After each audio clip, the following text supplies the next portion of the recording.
చూస్ country delight, live better. ఇప్పుడే country delight app ని download చేసుకోండి. పేరేంటి? లిదము సొలపు తెలుబా. ఆ కట్టు బొట్టు కట్టి పడేస్తున్నాయి అనమాట. నాగేశ్వరరావు గారు అంటే ఎంత ఇష్టమో నాకు అసలు చెప్పలేను. నిన్నెవడు పెంచుకుంటాడు, ఉంచుకుంటాడు కానీ.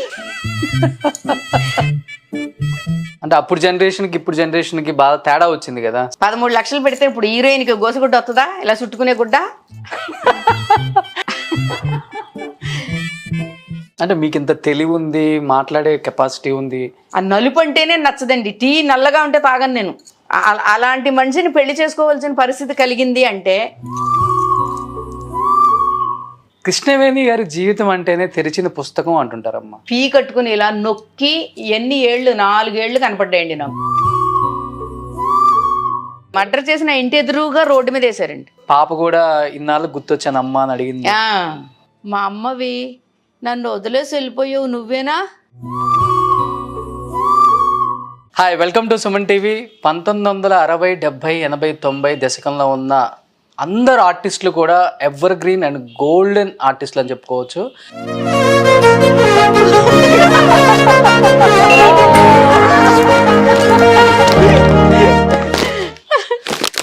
She is none other than great actress Krishnaveni garu with me and exclusively interview with Suman TV. Krishnaveni garu, ఎలా ఉంది నా గిఫ్ట్? సూపర్, లవ్లీ, చాలా బాగుంది. చాలా హ్యాపీగా ఉంది మిమ్మల్ని ఇలా చూడటం. సుమన్ టీవీ ఎన్నో రోజుల నుంచి ట్రై చేస్తుంది మీ ఇంటర్వ్యూ కోసం. I think today I'm so blessed to see you here అమ్మా. I'm so happy. So 1979 Nagna Satyam and 2022 అల్లంత దూరాన. అవును, 43 years అయింది ఇండస్ట్రీకి వచ్చి. స్టిల్ మీరేంటో, మీ కామెడీ టైమింగ్ ఏంటో అండ్ మీ డైలాగ్ డెలివరీ ఏంటో మా అందరికీ తెలుసు. ఎక్కడి నుంచి వస్తున్నాం? వారాల అబ్బాయిలో మీ పేరేంటి? లిదము సొలపు తెలుబా. దాన్ని తిప్పి రాస్తే బాల త్రిపుర సుందరి. త్రిపుర సుందరి. సూపర్. ఆ సినిమాలో గారిని కనిపించేస్తానన్నమాట.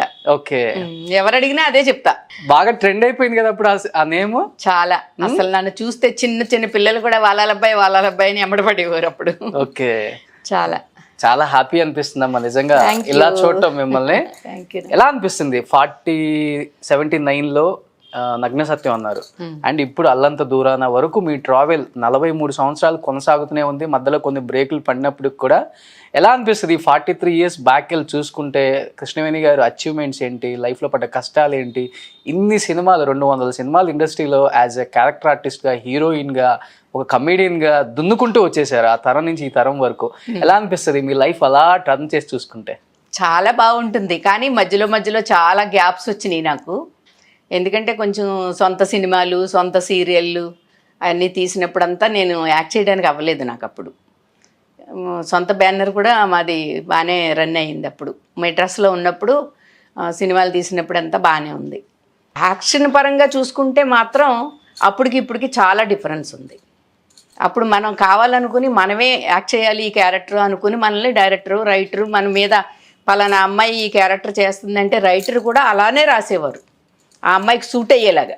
అసలు మేము మాట్లాడుతుంటే మేము మామూలుగా మాట్లాడుతున్నట్టు ఉండేది తప్ప డైలాగులు చెప్తున్నట్టు ఏదో ఎక్కడి నుంచో తెచ్చి యాక్ట్ చేస్తున్నట్టు లేకపోతే ఏదో కొత్తగా ఏమీ ఉండేది కాదు. ఇంట్లో మాట్లాడుకుంటున్నట్టు ఉండేది.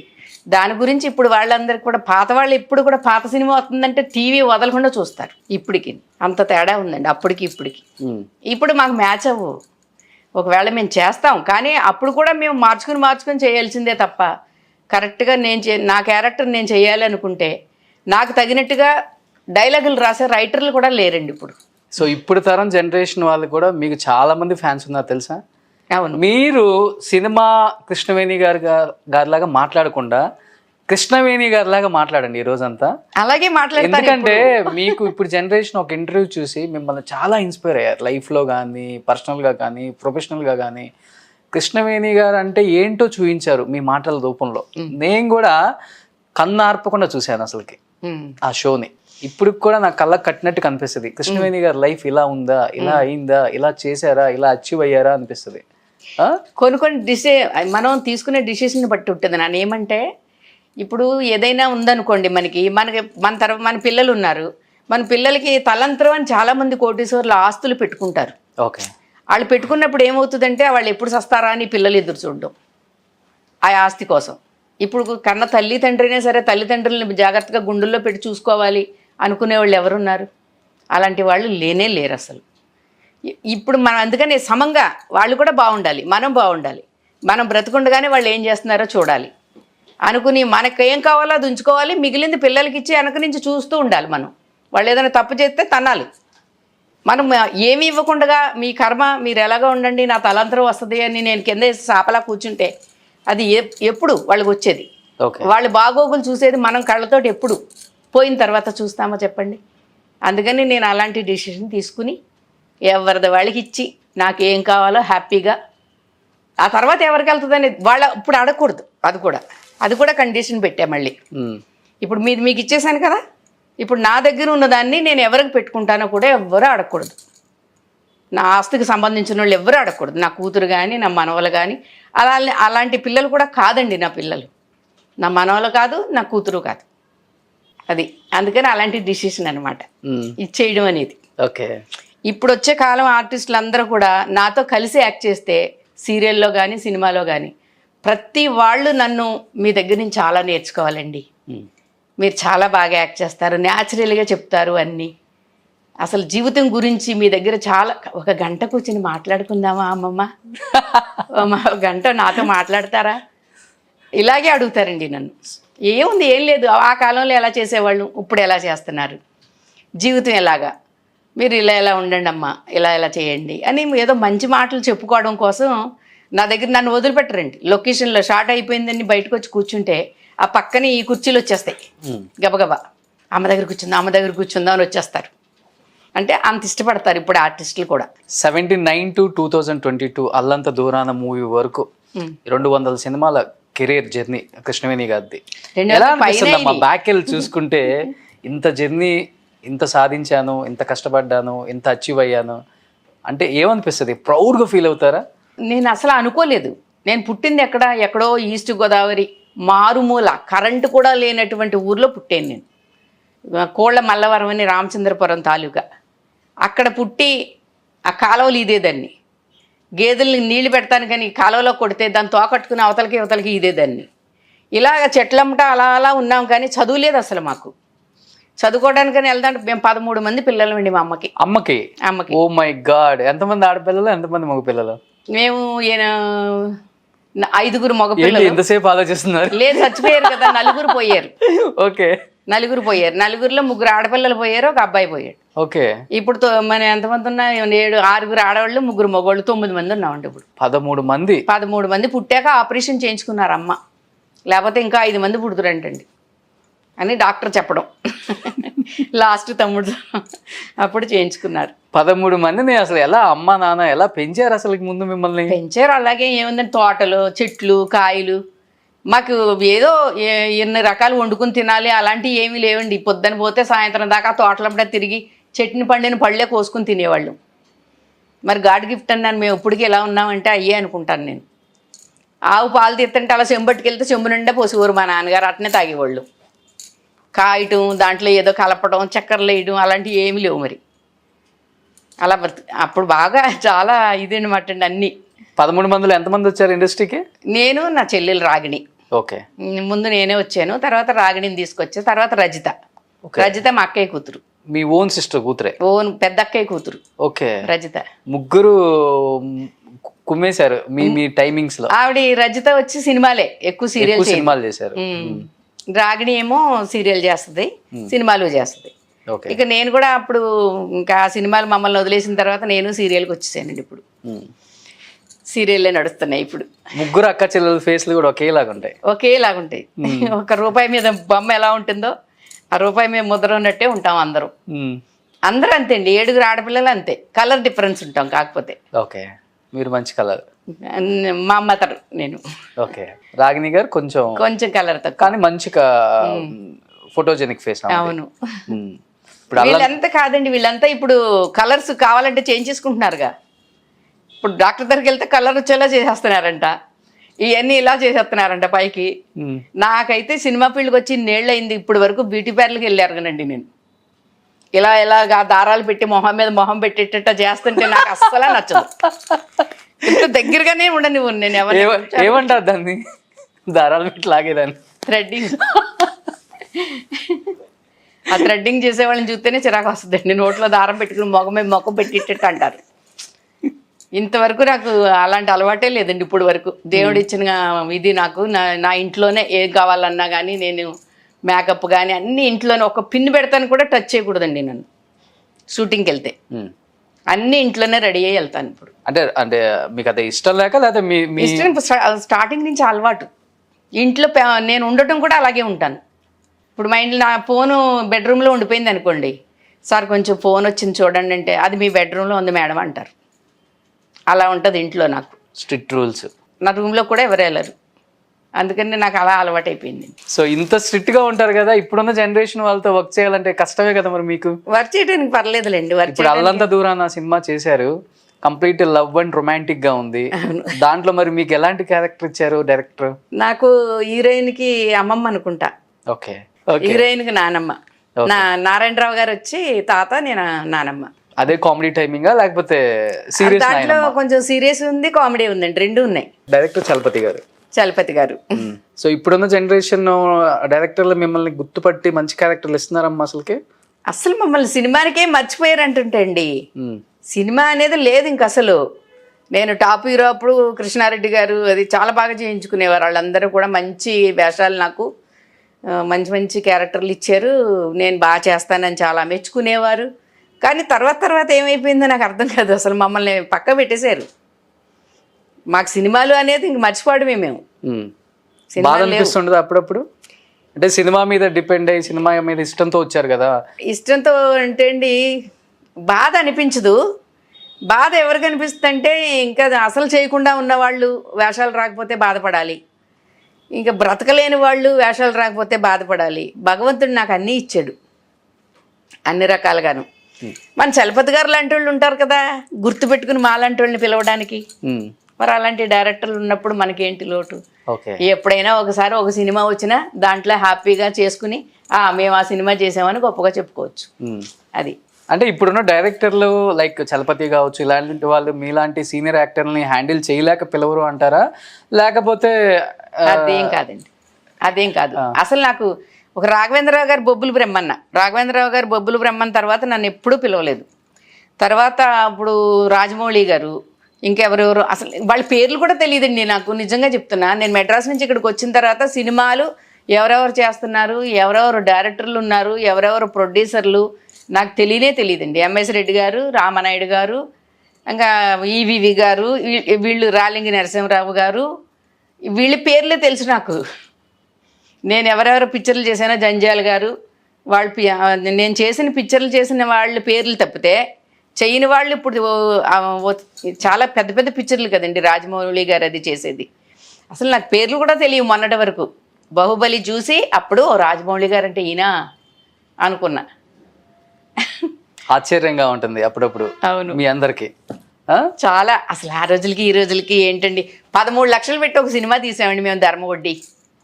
13 లక్షలు పెడితే ఇప్పుడు హీరోయిన్కి గోసగుడ్డ వస్తుందా, ఇలా చుట్టుకునే గుడ్డ? 13 లక్షలకి హీరోయిన్ కాస్ట్యూమ్ కావాలంటే ఒక 20 లక్షలు 30 లక్షలు ఇవ్వండి అంటది. ఆ రోజులకి ఈ రోజులకి అంత తేడా ఉంది. ఇప్పుడు వాళ్ళు వేసుకునేది ఏముంది, ఎటు పెట్టి ఓ 3 ఎత్తే ఓ తాడు, అదే డ్రెస్ వాళ్ళకి. మరి ఆ కాలంలో అలాగే వేసారండి అందరూ. సావిత్రి గారి దగ్గర నుంచి అసలు ఒంటి నిండా బట్టలు వేసుకుని జనాలు తిరిగి చూసేలాగా కనిపించేవారు. అంటే అప్పుడు జనరేషన్కి ఇప్పుడు జనరేషన్కి బాగా తేడా వచ్చింది కదా, చాలా వచ్చేసి ప్రజల ఆడియన్స్ చూసే విధానంలో. ఇప్పుడు ఆడియన్స్ ఎక్స్పోజింగ్ ఇదంతా లేకపోతే వెళ్ళే. కానీ ఇవి సినిమాల్లో వచ్చిన మార్పులను బట్టి కూడా ఉంటది కదండి. అదే సినిమా అలాగే వస్తుంటే అలాగే ఉందరేమో జనాలు, అలా లేదు కాబట్టి ఇప్పుడు మా వాళ్ళలో కూడా మార్పు వచ్చింది. అంతేగాని జనాల వల్ల మనం మారటం కాదు, మన వల్ల జనాలు మారారు, అంతే అండి. ఇప్పుడు మీ సినిమాలో చలపతి ఎక్స్పోజింగ్ పెట్టలేదా, రొమాన్స్ పెట్టలేదు? ఉన్నాయి, హీరో హీరోయిన్ అన్నాక ఇప్పుడు మీరే చెప్తున్నారు కదా, ఇప్పుడు మారింది. ఈ మారిన కాలాన్ని బట్టి మనం ఏదైనా ఒక పని చేయాలనుకుంటే ఖచ్చితంగా మనం చేయాలని మనసు ఉన్నా లేకపోయినా ఆ విధంగా వెళ్ళాలి ఆ దారిలో. ఇప్పుడు 100 మంది వెళ్ళే దారిలో వెళ్తాం కానీ ఒకళ్ళు వెళ్ళే దారిలో వెళ్ళాం కదండి. అది జరిగింది అక్కడ. ఇంత బాగా మాట్లాడుతుంటే షూట్లో అందరూ మీ దగ్గరకు వచ్చి కూర్చోమంటే ఎందుకు కూర్చోరు? కృష్ణవేణి గారి జీవితం అంటేనే తెరిచిన పుస్తకం అంటుంటారమ్మా ఇండస్ట్రీలో ఎవరిని కదిలిచ్చినా కానీ. ఏంటి అసలుకి ఆ తెరిచిన పుస్తకం అనే మాట ఇండస్ట్రీలో ఎందుకు ఎక్కువ వినపడుతుంది? అందరికీ తెలిసిన విషయమే అని అంటుంటారు ఆమె జీవితం. చాలా జరిగినాయి కాబట్టి అండి, అందరికీ తెలుసు. సినిమా ఇండస్ట్రీలో నేను చౌదరి కుటుంబంలో పుట్టిందాన్ని. నేను ఫస్ట్ సినిమా అయిన తర్వాత నాగేశ్వరరావు గారు వాళ్ళు అన్నపూర్ణ స్టూడియో వాళ్ళతో ఒక సినిమా జరుగుతుంది. ఏదో సినిమా తీస్తున్నారంటే నాగేశ్వరరావు గారు కనిపించరా అని మా మామయ్య కారు ఇచ్చి పంపించారు పొద్దున్నే. నేను నా కారు లోపలికి వెళ్తున్నా, ఆయన వాకింగ్ అయిపోయి ఆయన ఓపెన్ టాప్ కారులో బయటకు వస్తున్నారు. అన్నపూర్ణ స్టూడియోలు బయటకు వస్తున్నారు. మామయ్య మేము కనిపించరమ్మన్నారండి అన్నాను. ఇలా కారులోంచి అద్దం దింపి వెళ్ళిపోతున్నారు కదా ఇలా అన్నాను గట్టిగా. అనేటప్పటికి ఆయన ఇలా వెనక్కి తిరిగి చూసి రా అన్నారు. అంటే ఆ కారులోంచి దిగి డ్రైవర్ని వెనకాల రమ్మని చెప్పారు. ఆ కారులోని దిగి ఈయన కారులో పక్కన కూర్చున్నాడు. కూర్చుని బంజారా హిల్స్ ఇల్లు ఆడిది అప్పుడు నాగేశ్వరరావు గారిది. ఓకే. ఇంకా మాట్లాడుతూ వచ్చారు. ఇంక నన్ను ఏం మాట్లాడుతున్నారు ఏం తిడుతున్నారంటే, అసలు నువ్వు కమ్మ కులంలో పుట్టిందానివి, నీకు సిగ్గులేదా? నువ్వు అమ్మకి బాబుకి చెప్పొచ్చావా? నీకు భయం ఉందా? అసలు పారిపోయి వచ్చావా చెప్పొచ్చావా? సినిమాల్లో చేయాలని నీకు ఎలా అనిపించింది? ఇదే అండి. ఇంకా ఆయన ఎన్నిసార్లు చెప్పినా రిపీట్ అదే చెప్తున్నారు. నాకు ఏడుపు వచ్చేస్తుంది లోపల నుంచి, దుఃఖం నాకు ఆగట్లే. గొళ్ళుని ఏడవాలన్నంత కోపం వచ్చేస్తుంది అనమాట కడుపులోంచి. అలాగా ఆపుకొని కూర్చున్నాను ఆయన పక్కనే. ఓకే. ఆయన గేటు దాకా వచ్చి ఆ గేటు పక్కన గోడ దగ్గర స్లో చేసి బండి దిగు, మా ఆవిడ చూస్తే అన్నం పెట్టదు నాకు అన్నారు. ఇక నాకు ఏమనాలో అర్థం కాక టప్పుని డోర్ తీసుకుని దిగేసి కాలుతో ఇట్లా తన్నేసి ఎక్కేసాను. నా బండి ఎక్కేసాను, నా కారు ఎక్కేసాను.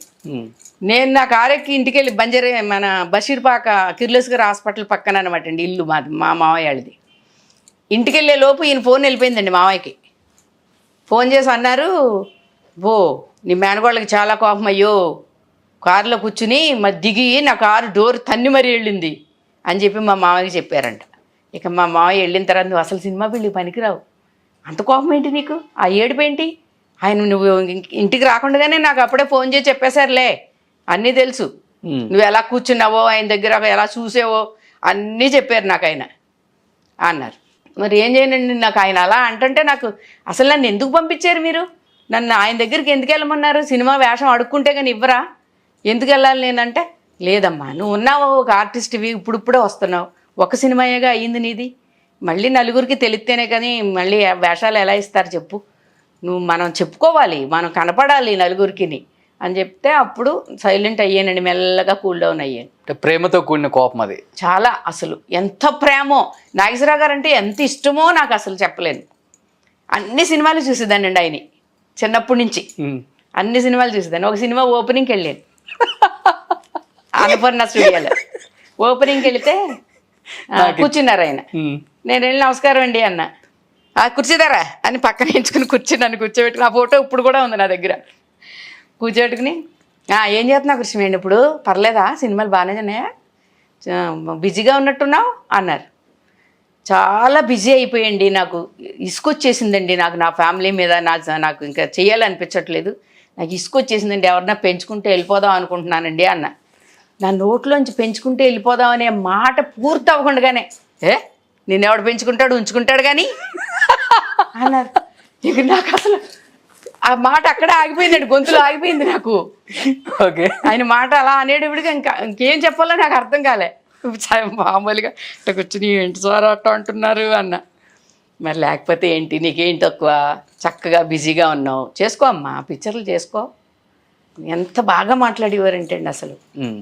మన బయట ఎన్నెన్న బాధలు ఉండనివ్వండి, ఒక 5 నిమిషాలు ఆయన దగ్గర కూర్చుని మాట్లాడితే అన్నీ మర్చిపోతాం మనం, ఏ ఆర్టిస్ట్ అయినా సరే. అంత ఎంకరేజ్మెంట్ ఉంటుంది ఆయన దగ్గర. ఓకే. ఇది గురు శిష్యులు సినిమా చేసామండి నేను నాగేశ్వరరావు గారు.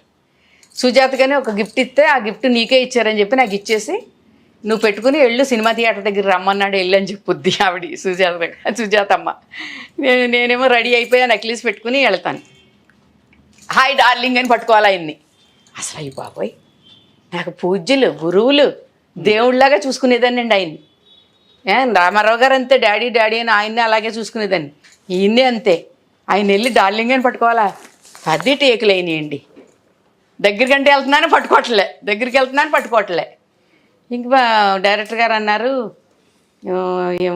ఏదో ఒకటి ఓకే చేద్దాంలే అయ్యా అన్నారు. నాగేశ్వరరావు గారు అంటారు, హే నీ బాయ్ ఫ్రెండ్ని గుర్తుపెట్టుకో, నీ బాయ్ ఫ్రెండే నేను అనుకో, కళ్ళు మూసుకో నా దగ్గరికి వచ్చినప్పుడు. లేకపోతే ఎందుకు పట్టుకున్నారా? పట్టుకున్నా లాస్ట్కి. ఆయన అంతా చెప్పాకండి నేనేం అనుకోను, పట్టుకో పర్వాలేదు అంటే. అప్పుడు శోభన థియేటర్ దగ్గర షూటింగ్, బాలానగర్, గోడల నిండా థియేటర్లు గోడలన్నీ నిండిపోయేలాగా జనాలు. ఆ రోజుల్లో అండి బాగా చూసేవారు షూటింగ్ జరిగితే. ఇప్పుడంటే కామన్ అయిపోయిందండి అంతా. అప్పుడు చాలా బాగా చూసేవారు జనాలు ఫుల్. ఆ జనాల్లో నేను వెళ్ళి ఆయన్ని ఇలా పట్టుకోవడం ఏంటి, నేను పట్టుకోలేనేమో దడచ్చేసింది నాకైతే. మొత్తం మీద అది ఓకే చేసుకున్నారు. బాగా చాలా మంచి ఆయన. ఇద్దరితో కలిసి వర్క్ చేశారు కదమ్మా, ఎన్టీఆర్ గారు అండ్ ఏఎన్ఆర్ గారు. ఇద్దరి గురించి మధ్య డిఫరెన్స్ అంటే ఏమని చెప్తారు మీరు గమనించింది? అసలు డిఫరెన్స్ అసలు ఏముండదండి. వాళ్ళిద్దరు చాలా గొప్ప వ్యక్తులు. అంటే అసలు దేవుడు నిజంగానే. నాగేశ్వరరావు గారు, రామారావు గారు, కృష్ణ గారు, కృష్ణరాజు గారు, శోభన్ బాబు గారు, చంద్రమోహన్ గారు, మురళీమోహన్ గారు, ఇంకా చిరంజీవి గారు, అందరితో చేశానండి. బాలకృష్ణ గారు, వెంకటేష్ గారు, నాగార్జున గారు, అందరితో చేశానండి. రవితేజ వరకు. ఇంత ఫన్నీగా ఇంత కలుపుగోలుతనంగా ఉంటారు కదా. శోభన్ బాబు గారు కూడా అలాగే అనివ్వరు. శోభన్ బాబు గారు కూడా చాలా జోయలిస్. అసలు ఎంత జోకులు ఉంటాయో ఆయన దగ్గర అయితే. అసలు ఒక సీన్ యాక్ట్ చేయాలంటే 10 సార్లు నవ్వుకోవాలి మనం. అలా అంత బాగా ఉండేవారు ఆయన కూడా.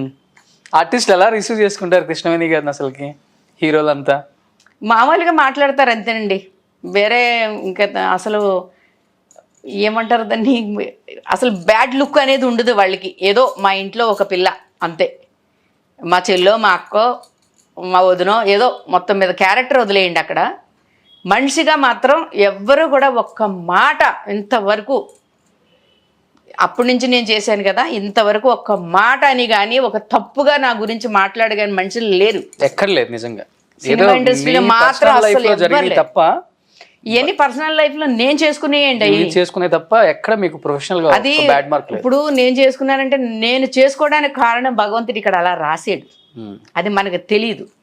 కనపడకుండా మనం చేసుకునేవన్నీ కూడా దేవుడు రాసిన రాతలే. అంటే కృష్ణవేణి గారు మీరు అన్నారు కాబట్టి తలరాత అని నేను ఒక క్వశ్చన్ అడుగుతాను, మీరేమనుకోను అంటే చెప్పండి. అయ్యో, ఇప్పుడంటే మహానటి సినిమా వచ్చింది కానీ మహానటిలో సావిత్రి గారి జీవితం ఎలా ఉండేది, ఎలా అయ్యింది, పెళ్ళి ఎలా అయింది, పిల్లలు ఎలా పుట్టారు, ఆమె పతనం ఎలా అయిపోయింది అని కూడా. బట్ సేమ్ మహానటిలో సావిత్రి గారి జీవితమే కృష్ణవేణి గారు అనుభవించారు. కృష్ణవేణి గారిది కూడా ఈక్వల్ టు సావిత్రి గారి జీవితమే. అంటే చివరి క్లైమాక్స్ తప్ప మిగతాదంతా సేమ్ టు సేమ్ ఉంటుంది ఆమె జీవితం అంటుంటారు. ఏంటమ్మా అసలు అది? అదే అంటే ఏం లేదండి. సినిమా ఫీల్డ్కి వెళ్ళిన తర్వాత మనం ఏదో ఆ పని చేసేసాం, అక్కడ ఉండే మనుషులతో మనకి ఇంకా వేరే మానసికంగా ఏ సంబంధం లేకుండా అలా సపరేట్ అయిపోయిన వాళ్ళు అయిపోయి ఏదో పెళ్ళిళ్ళు చేసుకుని వేరేలాగా ఉంటారు. ఇప్పుడు నేను మన వారాలబ్బాయి డైరెక్టర్ రాజచంద్ర గారిని పెళ్లి చేసుకున్నాను కదండి. ఆయనకి అంతకుముందు పెళ్ళి అయింది. అంతకుముందే పెళ్ళి అయింది. ఆయన కూడా పిల్లలు 2 ఆడపిల్లలు, మగ పిల్లాడు. ఓకే.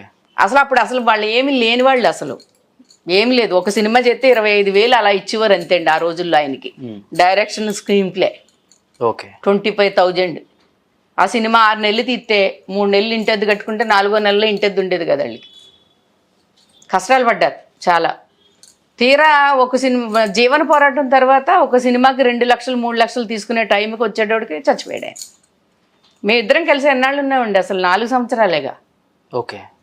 అలా చేసుకోవాల్సిన పరిస్థితి కల్పించారు. అలాగా అనంతలక్ష్మి ఫిలిమ్స్ భాస్కర్ రావు గారని మొండిఘట్టం అవి తీశారు కదా సినిమా. అది ఇంకోటి ఏంటంటే 12 కాపురానికి 12 సూత్రాలు, అత్తగారి పెత్తనం, ఇవన్నీ అనంతలక్ష్మి ఫిలిమ్స్ వాళ్ళు. అవన్నీ రాజచంద్ర గారు చేశారు. మొండిఘట్టంలో చిరంజీవి గారు. అది ఆయన చేసిన పనికి మేము సడన్గా అలా పెళ్లి చేసుకోవాల్సి వచ్చిందండి. మా సొంత సినిమా గురించి మాట్లాడుతూ బ్రేక్ టైంలో ఇలాగే కూర్చుని మాట్లాడుతూ ఉంటే వచ్చి ఏదో తప్పుడుగా మాట్లాడితే ఫ్రెండ్షిప్ ఉండేది నాకు. అసలు రాజచంద్ర గారు అంటే అస్సలు ఆ నలుపు అంటేనే నచ్చదండి. టీ నల్లగా ఉంటే తాగను నేను. అలాంటి దాన్ని నల్లగా ఉంటాడు ఆయన అయితే మూవని. అలాంటి మనిషి ఎన్నిసార్లు తిట్టేసేదాన్ని నేను. ఆ వారాలబ్బాయి ఎప్పుడు 2 పేజీలు చదవడం రాదు, 2 పేజీలు యాక్ట్ చేయడం రాదు, వీళ్ళందరూ ఆర్టిస్టులు అంట తయారవుతారు, అది ఇదని ఏదో మాట అన్నాడు ఒకసారి. అంటే మీరు చెప్పండి, మీరు చదవండి, రాపాలకుండా మీరు వరుసగా డైలాగులు చెప్పండి చూద్దాం అంటే ఒక 2 లైన్లు కూడా చదవలేదు మళ్ళీ. ఆయన పెద్ద డైరెక్టరే, మరి చదువుకున్న ఆయన. మాకు చదువులు లేవు, చెప్తే వినే మనుషులు మేము. ఏం చేయాలి చెప్పండి? అప్పుడు అలాంటి మనిషిని పెళ్లి చేసుకోవాల్సిన పరిస్థితి కలిగింది అంటే ఎటువంటి పరిస్థితుల్లో చేసుకుని ఉంటాను నేను? అంటే మీకు ఇంత తెలివి ఉంది, మాట్లాడే కెపాసిటీ ఉంది, ఇంత మీరు కూడా బోల్తా పడ్డారు అంటే అసలు ప్రపంచం అంటే తెలిసింది ఆ రాజచంద్ర చచ్చిపోయిన తర్వాతే అండి. అప్పుడు దాకా నేను పిచ్చిదాన్నే. అది 3 పిల్లలు ఉన్న ఇంకొక సెకండ్ పెళ్ళి. అసలు మామూలుగా ఏదో వస్తా మన ఏమనివాడంటే మీలాంటి వాళ్ళు నాకు హెల్ప్గా ఉంటే నేను ఎక్కడో ఉందును. అప్పటికేం ఎక్కువ పిక్చర్లు చేయలేదండి ఆయన. ఈ 4 సంవత్సరాల్లోనే కన్నడ పిక్చర్లు, ద్వారకేష్ పిక్చర్లన్నీ ఆయనే చేసేవాడు. ఇంకా ఎందుకులేండి ఆయన గురించి ఇంత బ్యాడ్గా చెప్పుకోవడం, కానీ అది చాలా గొప్ప వ్యక్తి ఆయన కూడా, మంచి డైరెక్టర్. ఇప్పుడు జరిగినాయి అలా ప్రాబ్లమ్స్ సినిమా ఇండస్ట్రీలో. ఆయన సినిమాలు వచ్చిన నాళ్ళు ఏ ఒక్కళ్ళ పేరు బయట లేదు. అన్నీ ఆయన సినిమాలు 100 days ఆడాయి, 300 రోజులు ఆడింది ఆ వారాల అబ్బాయి మన దీపక్ థియేటర్లో శాంతిలో. అలాంటి సినిమాలన్నీ తీసాడండి. మరి ఇంకా ఆయన గురించి మనం ఎందుకు బ్యాడ్గా అనుకోవడం, పొల్లేడుగా 4 సంవత్సరాలు ఉన్న లైఫ్ అంతా ఒక్కసారిగా బ్లాంక్ అయిపోయింది కదమ్మా మీకు. ఏంటి ఆ క్షణంలో మీ థింకింగ్, మీ మైండ్? నా ఇంట్లో అన్నం తిని వెళ్ళాడండి ఆయన. భోంచేసి మధ్యాహ్నం టీ తాగి వెళ్ళాడు. నేను మామూలుగా కార్ షెడ్ దగ్గర స్తంభం మీద చేసి ఎలా నుంచుంటే, అందుకే నిన్నందరూ చిట్టూరు మహారాణి అంటారు, నువ్వు నాకు కూడా అలాగే కనపడుతున్నావు చిట్టూరు మహారాణిలాగా. మా ఇంటి పేరు చిట్టూరండి. అక్కడ మా చిట్టూరు ప్రభాకర్ గారు వాళ్ళంతా, చిట్టూరు సత్యనారాయణ గారు వాళ్ళంతా అక్కడ పెద్ద పెద్ద డాక్టర్లు ఉన్నారు మన అపోలోలో, మెడ్రాస్లో. వాళ్ళందరూ చుట్టాలు ఉంటారు మనకి. అయితే అలాగనివ్వడు, వాళ్ళందరినీ చూసొచ్చి నీ గురించి చెప్పారులే వాళ్ళు నాకు, మీరు అలాగే కనబడతారు నాకు అనేవాడు. ఆ రోజు భోంచేసి వెళ్ళిన మనిషి ఆ నైట్ ఏం జరిగిందనేది ఎవరికీ తెలియదు. చాలా మిస్టరీ అమ్మా. చాలా మంది ఏమో మర్డర్ చేశారు ఆయన్ని, రోడ్డు మీద మర్డర్ చేసిన ఇంటి ఎదురుగా రోడ్డు మీద వేశారండి మీ ఆయన్ని. కొంతమంది ఏమో యాక్సిడెంట్ అంటారు. యాక్సిడెంట్ కాదండి అది, యాక్సిడెంట్ కానే కాదు. ఇప్పుడు ఆ మర్డర్ చేయించిన వాళ్ళు కుళ్ళిపోయి సచ్చారు సినిమా ఇండస్ట్రీ వాళ్ళే. ఎందుకనమ్మా? అంటే మీ ఆయన్ని అంతగా మర్డర్ చేయించి మరి ఆయన ఉంటే ఇంకొకళ్ళకి పేరు రావట్లేదుగా, దానివల్లే అండి.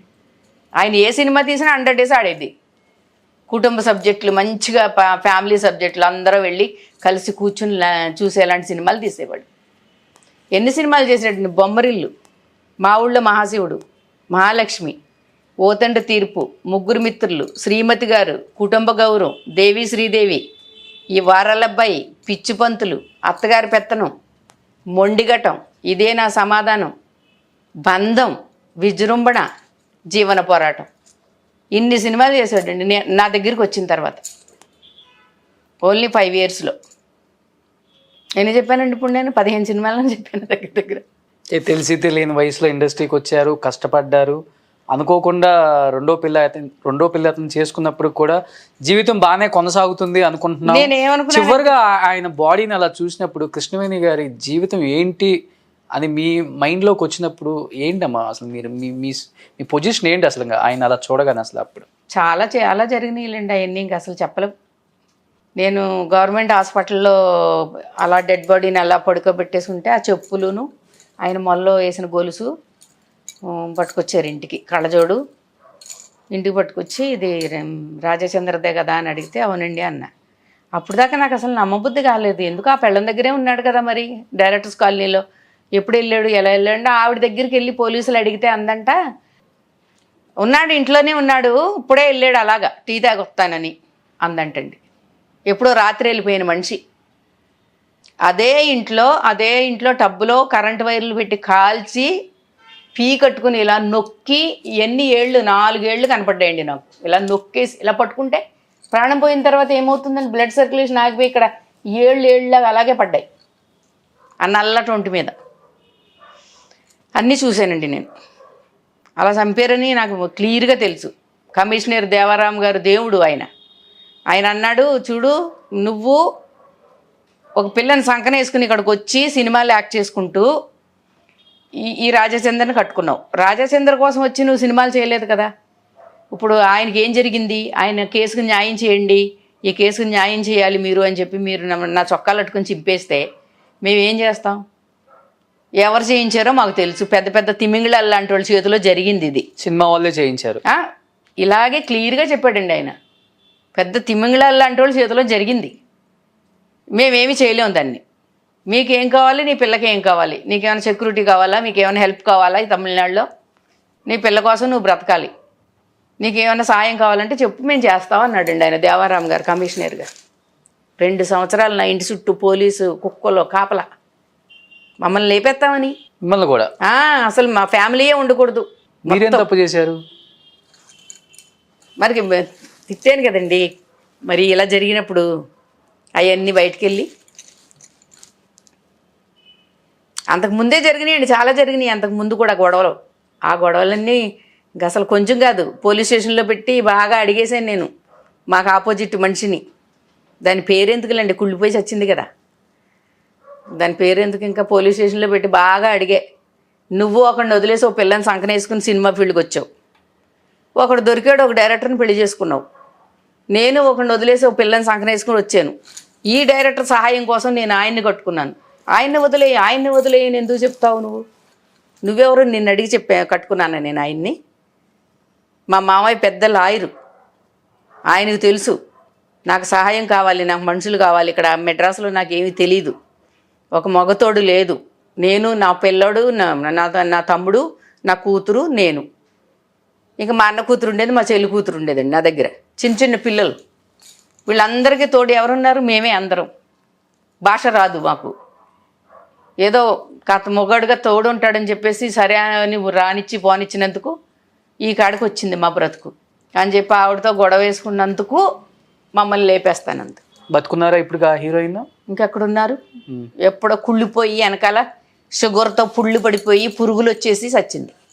ఇన్ని సంవత్సరాల తర్వాత కూడా చెప్పకూడదు ఆ పేరు? ఇంకా ఎందుకండి మనకి అవసరమా? మనకి జనాలకు తెలుసు, చాలామందికి తెలుసు. పోనిద్దరు, దాని మొగుడు అలా చచ్చాడు, అది వేసి వచ్చింది. పెద్దోళ్ళు, పెద్ద పేరున్న వాళ్ళు. ఇంకా తర్వాత పెళ్లి చేసుకోలేదు కదమ్మా మీరు? లేదండి, మా తమ్ముడు మామగారు ప్రభు గారు అని కెమెరామెన్ ఉన్నారు కదా, ఆయన నాకు అన్ని ఆయనే చూసి పెడతాడు.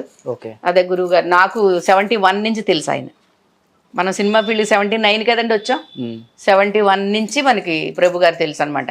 మన దూరదర్శన్ అప్పుడు ఇక్కడ ఉండేది, సోమాజిగూడలో ఉండేది. అప్పటి నుంచి ఆయన కెమెరామెను, నేను నాటకాలు వేస్తుండేదండి. అప్పటి నుంచి తెలిసిన ఆయనే. ఇప్పటికి మేడం అంటే సార్ అంటే మేడం. మాకు ఏదైనా సహాయం కావాలంటే చేసి పెడతాను. మీరు ఇంతకుముందు ఒక మాట అన్నారు, నేను కూడా ఒక పిల్లని సంకనేసుకుని వచ్చి ఈయన పెళ్లి చేసుకున్నాను తోడు కోసం అన్నారు. అంటే మీకు ఇంతకుముందే పెళ్ళి అయిపోయింది? ఎప్పుడో నాకు 10 years ఇప్పుడు పెళ్లి చేశారండి మా అమ్మ నాన్నని. 10 సంవత్సరాలకి? 10 సంవత్సరాలకి. అప్పుడంతా నయమే, నాకు 10 సంవత్సరాలు చేశారు. రజిత మదర్ ఉంది కదా మా పెద్ద అక్కయ్యకి అయితే 5 సంవత్సరాలు పిల్లప్పుడు చేశారండి. 5 సంవత్సరాలు పిల్లప్పుడు పెళ్లి చేసి పలకేళ్ళ కూర్చోబెట్టి ఊరేగింపడ్డ. అది గొళ్ళుని ఏడుతుంటే మా తాతగారు గిలగచ్చకాయలు, బొమ్మలు, ఆ చెట్లు పూలు ఆకులు కోసి దానికి ఇచ్చి ఊరుకోబెట్టడం అంట. అంటే మా మేనత్త ఆడపడుచు కొడుకు ఏదో పిల్లోడు పారిపోతాడేమో అన్నట్టు. ఆ అబ్బాయి చూస్తే 14 ఏళ్ళు 16 ఏళ్ళు పిల్లోడు, ఇదేమో 5 ఏళ్ళు పిల్ల. దీనికి పెళ్లి చేశారు. అలాగా 3 ఆడపిల్లలు పుట్టారు. 2 పిల్లలు పుట్టిన తర్వాత 3వ పిల్ల కడుపులో ఉండగా ఆయన చచ్చిపోయాడండి మా బావగారు. అసలు ఎట్టా ఉండేవాడంటే బ్లడ్ ఇలా పైన కనపడుతుండేదండి ఆయనకి ఒంటి మీద, అంత కలరు. రజిత వాళ్ళ ఫాదర్, రజిత కడుపులో ఉంది అప్పుడు 5వ నెల మా అక్కకి. అప్పుడు చచ్చిపోయాడు ఆయన. చాలా బాధ అనిపిస్తుంది నిజంగా. మీదే బెస్ట్ అనమాట. 10 years చేశారు. నాకు 10 years చేశారండి. నాకు 14 yearsకి పాప. ఓకే, 14 years పాప. దానికి 21 yearsలో పెళ్లి చేశాను. దానికో పాప బాబు. ఆ పాపకో పాప. ఇప్పుడు నాకు మనవరాలు ఉంది. ఓకే, మీ పాపకి పెళ్ళి అయిపోయింది, ఆ పాపకు కూడా పెళ్ళి అయిపోయింది. ఆ పాపకి పెళ్ళి అయిపోయింది, ఆ పాప అండి మనవరాలు. సో ఇంకా పెళ్లి వద్దనుకున్న తర్వాత బయటకు వచ్చేసారు పాపని తీసుకుని వచ్చేసాను. మామయ్య దగ్గరికి వచ్చాను నేను, అడ్వకేట్ కదా ఆయన దగ్గరికి వచ్చాను ఊరు నుంచి. అదే చెప్పాను, కృష్ణాల దీపాలు ఉండే ఊరు, ఆ ఊరు నుంచి వచ్చానండి నేను. ఊరు నుంచి వస్తే నా దగ్గర ఇంతమంది జూనియర్లు ఉన్నారు, ఇంతమంది ఉన్నారు, నువ్వేం బరువు అవుతావు, నువ్వేం ఎక్కడికి వెళ్ళొద్దు, ఇక్కడే ఉండని చెప్పి నా కూతుర్ని నన్ను మామయ్య ఇంట్లో పెట్టుకుని, నాకు రిటైర్ అయిపోయిన ప్రిన్సిపాల్ని పిలిపించి అక్షరాలు నేర్పించారండి. నాకు 16 సంవత్సరాల తర్వాత రాశాను, వాళ్ళు దిద్దుకున్నాను నేను. ఆ మాస్టర్ని పెట్టి పలకం ఇచ్చి చదువు చెప్పించారు నాకు. ఇప్పుడు నేను తెలుగు చదువుతానండి. కొంచెం చదువుతారా? చదువుతా. ఓకే. సో కృష్ణవేణి గారు, మీరు అన్నారు కదా పాపని తీసుకొని వచ్చాను అని. పాపని ఇమ్మీడియట్గా తీసుకొచ్చారా, లేకపోతే మీరు కొంచెం లైఫ్లో సెటిల్ అయిన తర్వాత నాకు కడుపున ఒక కూతురు పుట్టింది, నేను తెచ్చుకొని పెంచుకోవాలన్న ఉద్దేశంతో వెళ్ళి తెచ్చుకున్నాను? అలా ఏమి లేదండి. నేను విన్నది అయితే సెకండ్ నేను విన్నాను. లేదు, అలా ఏం లేదు. కొద్ది రోజుల్లోనే, అప్పుడే వెంటనే పాప కూడా ఇన్నాళ్ళు గుర్తొచ్చాను అమ్మ అని అడిగింది. అది వెంటనే కొంచెం రోజులకే సెటిల్ ఏమి అవ్వలేదు అప్పుడు. నేను ఏం సెటిల్ అవ్వలేదు. ఏదో మావయ్య ఇలా బాగుంటావు, నువ్వు రా అక్కడ ఉండు, నీకెందుకు, నీకేం కావాలో మేము చూడలేమా, ఇంతమంది బతుకుతున్నారు నా దగ్గర అని చెప్పంటే, కడుపుకి ఇంత అన్నం పెట్టలేని వాళ్ళ దగ్గర ఏం బతుకుతావండి ఇంక అక్కడ. అసలు మాకు తెలియదు ఇలా వస్తే ఏమవుతుందో కూడా తెలియదు నాకు. అలాంటి టైంలో వచ్చేసాను నేను ఇంట్లోంచి. వచ్చిన తర్వాత మళ్ళీ వెళ్ళి తెచ్చుకున్నాను అనమాట అండి పిల్లని. చాలా ఉంది ఎంత కథ ఉందో అంత కథకు మీకు ఇంత చెప్పలేను నేను. ఇంకా 10 సంవత్సరాలకే పెళ్లి, 13 సంవత్సరాలకి పాప, 14 సంవత్సరాలకి పాప, 15 సంవత్సరాలకి డైవర్స్. మళ్ళీ ఏం డైవర్స్ లేదు, ఏం లేదండి, ఊరికనే వచ్చేయడమే. ఓకే. ఆ పెళ్లికి రిజిస్టర్ లేదు, ఈ పెళ్లికి డైవర్స్ లేదు. లైసెన్స్ ఉంది కదా ఈ పెళ్లికి, రెండో పెళ్లికి. ఇది వదిలేండి, ఇది కాదు, దీనికి కూడా ఏమి లేదు. అక్కడ రేపు శ్రీరామనవమి అంటే అష్టమి రోజున పెళ్లి చేసుకున్నామండి రాజచంద్ర గారు నేను. పంతులు గారు అన్నారు, అమ్మాయి ఒక్కరోజు ఆగితే రేపు శ్రీరామనవమి రాముల వారి కళ్యాణంతో పాటు మీరు చేసుకుంటే బాగుంటుంది కదా అని. ఆ రోజు ఆగితే నేను వచ్చేస్తాను. అలాగయిందండి మాకు. అది అష్టమి రోజు అంటే ఏంటి చూడండి, అసలు అది ఎలా నిలుతుంది? అది దానికి రిజిస్టర్ లేదు, దీనికి రిజిస్టర్ లేదండి. లైఫ్లో ఒకదాని మీద ఒకటి ఇన్ని దెబ్బలు తగిలినాయి కదా, మగోళ్ళే తట్టుకోలేరు. ఆడవాళ్ళుగా ఇంత స్ట్రాంగ్ గా నిలబడి అసలు నా కూతురు ట్రావెల్ ఎలా చేయగలిగారమ్మా? ఇన్స్పిరేషన్ ఎవరు మీకు అసలుకి? నా కూతురుని తీసుకొచ్చిన సిచ్యువేషన్ చెప్తానండి మీకు.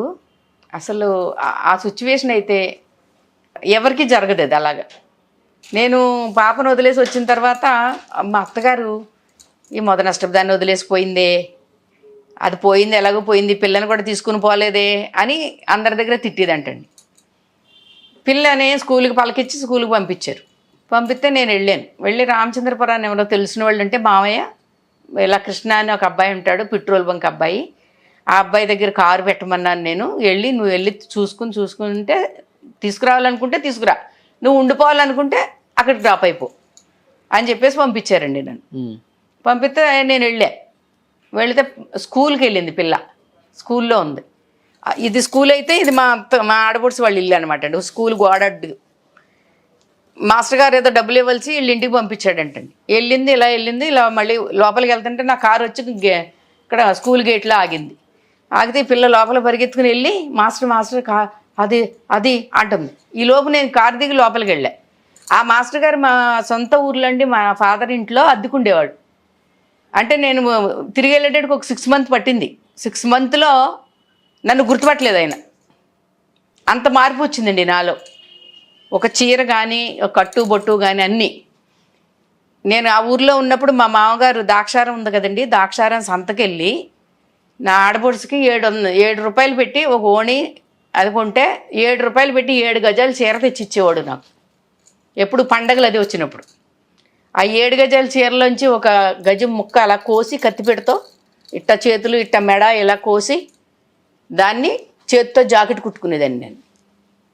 అలాంటి చీర కట్టుకుని అలాంటి జాకెట్ వేసుకున్నా సరే ఊర్లో వాళ్ళు తిరిగి చూడకుండా ఉండేవారు కదండి. అలా ఉండేదాన్ని. జుట్టు బాగా పెద్ద జుట్టు, కలరు, చిన్న పిల్లని టింగు నడుతూ ఉండేదాన్ని. ఎక్కడా కాలు ఆగేది కాదు నాకు. అలా ఉండే మనిషిని 6 నెలల్లో మార్పు వచ్చింది. ఆ 7 రూపాయల చీరల్లో పోయి 700 రూపాయల చీర కట్టుకుని వెళ్ళాను. ఇంకెవరు గుర్తుపడతారు? కాలుకి రబ్బర్ చెప్పు కూడా వేసుకొని నేను ఇంతంత హీల్స్ వేసుకుని వెళ్ళానండి. ఓ నల్లద్దాలు పెట్టుకున్నా. ఇంకా అక్కడ చూస్తే ఎవరో ప్రిన్సిపల్ స్కూల్ చెక్కింగ్కి వస్తారు కదండి, వాళ్ళేమో అనుకుని మాస్టర్లు అందరూ కంగారు పడిపోయారు. కారు వచ్చి ఆగింది. ఆవిడెవడో వచ్చేస్తుంది, ఎవరో వచ్చేస్తుంది, మమ్మల్ని ఏమన్నా అంటదేమో అనేసి అందరినీ పిల్లలు కూర్చోండి అనేసి వీళ్ళందరూ ఎదురొచ్చారు. మాస్టర్ గారు ఇలా పలానా వాళ్ళు పాపం ఉంది కదండి, స్కూల్కి వచ్చిందంట కదా అంటే, మీరు ఎవరమ్మా అని కూడా అడగలేదు. ఉందమ్మా, ఉంది, ఇక్కడే ఉంది, ఇదిగో ఇప్పుడే వాళ్ళ అత్తంటికి పంపించాను, వాళ్ళ అత్త ఇంటికి వెళ్ళి వచ్చిందని చెప్పేసి నాకు చూపించారు ఆ పిల్లని. మీ పెద్దమ్మ వచ్చింది, రా బేబీ బేబీ అని పిలిచేవాళ్ళు అండి మేము. రా బేబీ అని చెప్పేసి ఇలా ఎత్తుకోపోతుంటే అమ్మ నేను రాను అంది. మా రజితని తీసుకెళ్ళానండి అప్పుడు నేను. ఓకే. ఎందుకంటే నన్ను గుర్తుపట్టదు. 6 months అయింది కదా, మా నాలో ఎంత మార్పు వచ్చింది. ఈ జుట్టు ఏంటి, ఈ చీర ఏంటి, నగలేంటి, అద్దాలు పెట్టుకుని అసలు మనిషిని మాస్టరే గుర్తుపట్టలేదంటే ఇంకా పసిపిల్ల అదేం గుర్తుపడద్దండి. అది 2.5 years 3 years పిల్ల. అది రజతని తీసుకెళ్ళా. రజతని అయితే గుర్తుపడద్దు కదా. ఇగో మీ పెద్దమ్మ గారు పాప చూడు మీ పెద్దమ్మ వచ్చింది రా అమ్మ అని చెప్పేసి ఇలా గబుక్కుని ఎత్తుకుని సంకని ఎత్తుకుంటే నా పలక అంటుంది. మాస్టర్ గారు పలకంటే ఇవ్వండి మాస్టర్ గారు అన్నాను. రజతికి ఇచ్చాడు. ఇద్దరం వచ్చేసి కారులో కూర్చున్నాం. కారులో కూర్చుని స్కూల్ ఇక్కడ ఉంటే అండి ఇలా వచ్చి ఇలా తిరిగితే మా అత్తగారి ఇల్లు, అలా తిరిగితే గోదావరి గట్టు, ఇలాగ కారు అటు తిరిగింది గోదావరి గట్టుకి. తిరిగితే నన్ను గోదావరిలో పడేయకండో, నన్ను మా మామ దగ్గర తీసుకెళ్ళండో అని ఎడుతుంది. ఇది పైకి లేచి ఎడుతుంది. ఇలా పట్టుకుని అండి ఒళ్ళో వేసుకుని ఇలా నొక్కుపెట్టి పట్టుకుని ఇలా పక్కన కూర్చోబెట్టుకుని పిల్లని, నేను గోదావరిలో పడేయడానికి కదమ్మా, నేను గోదావరిలోంచి బయటికి తీసుకెళ్తున్నానని ఏడ్చేస్తున్నాను. నేను కూడా లోపల నుంచి నీళ్ళు కారిపోతా ఉన్నాయి, లోపల ఏడ్చుకుంటూ.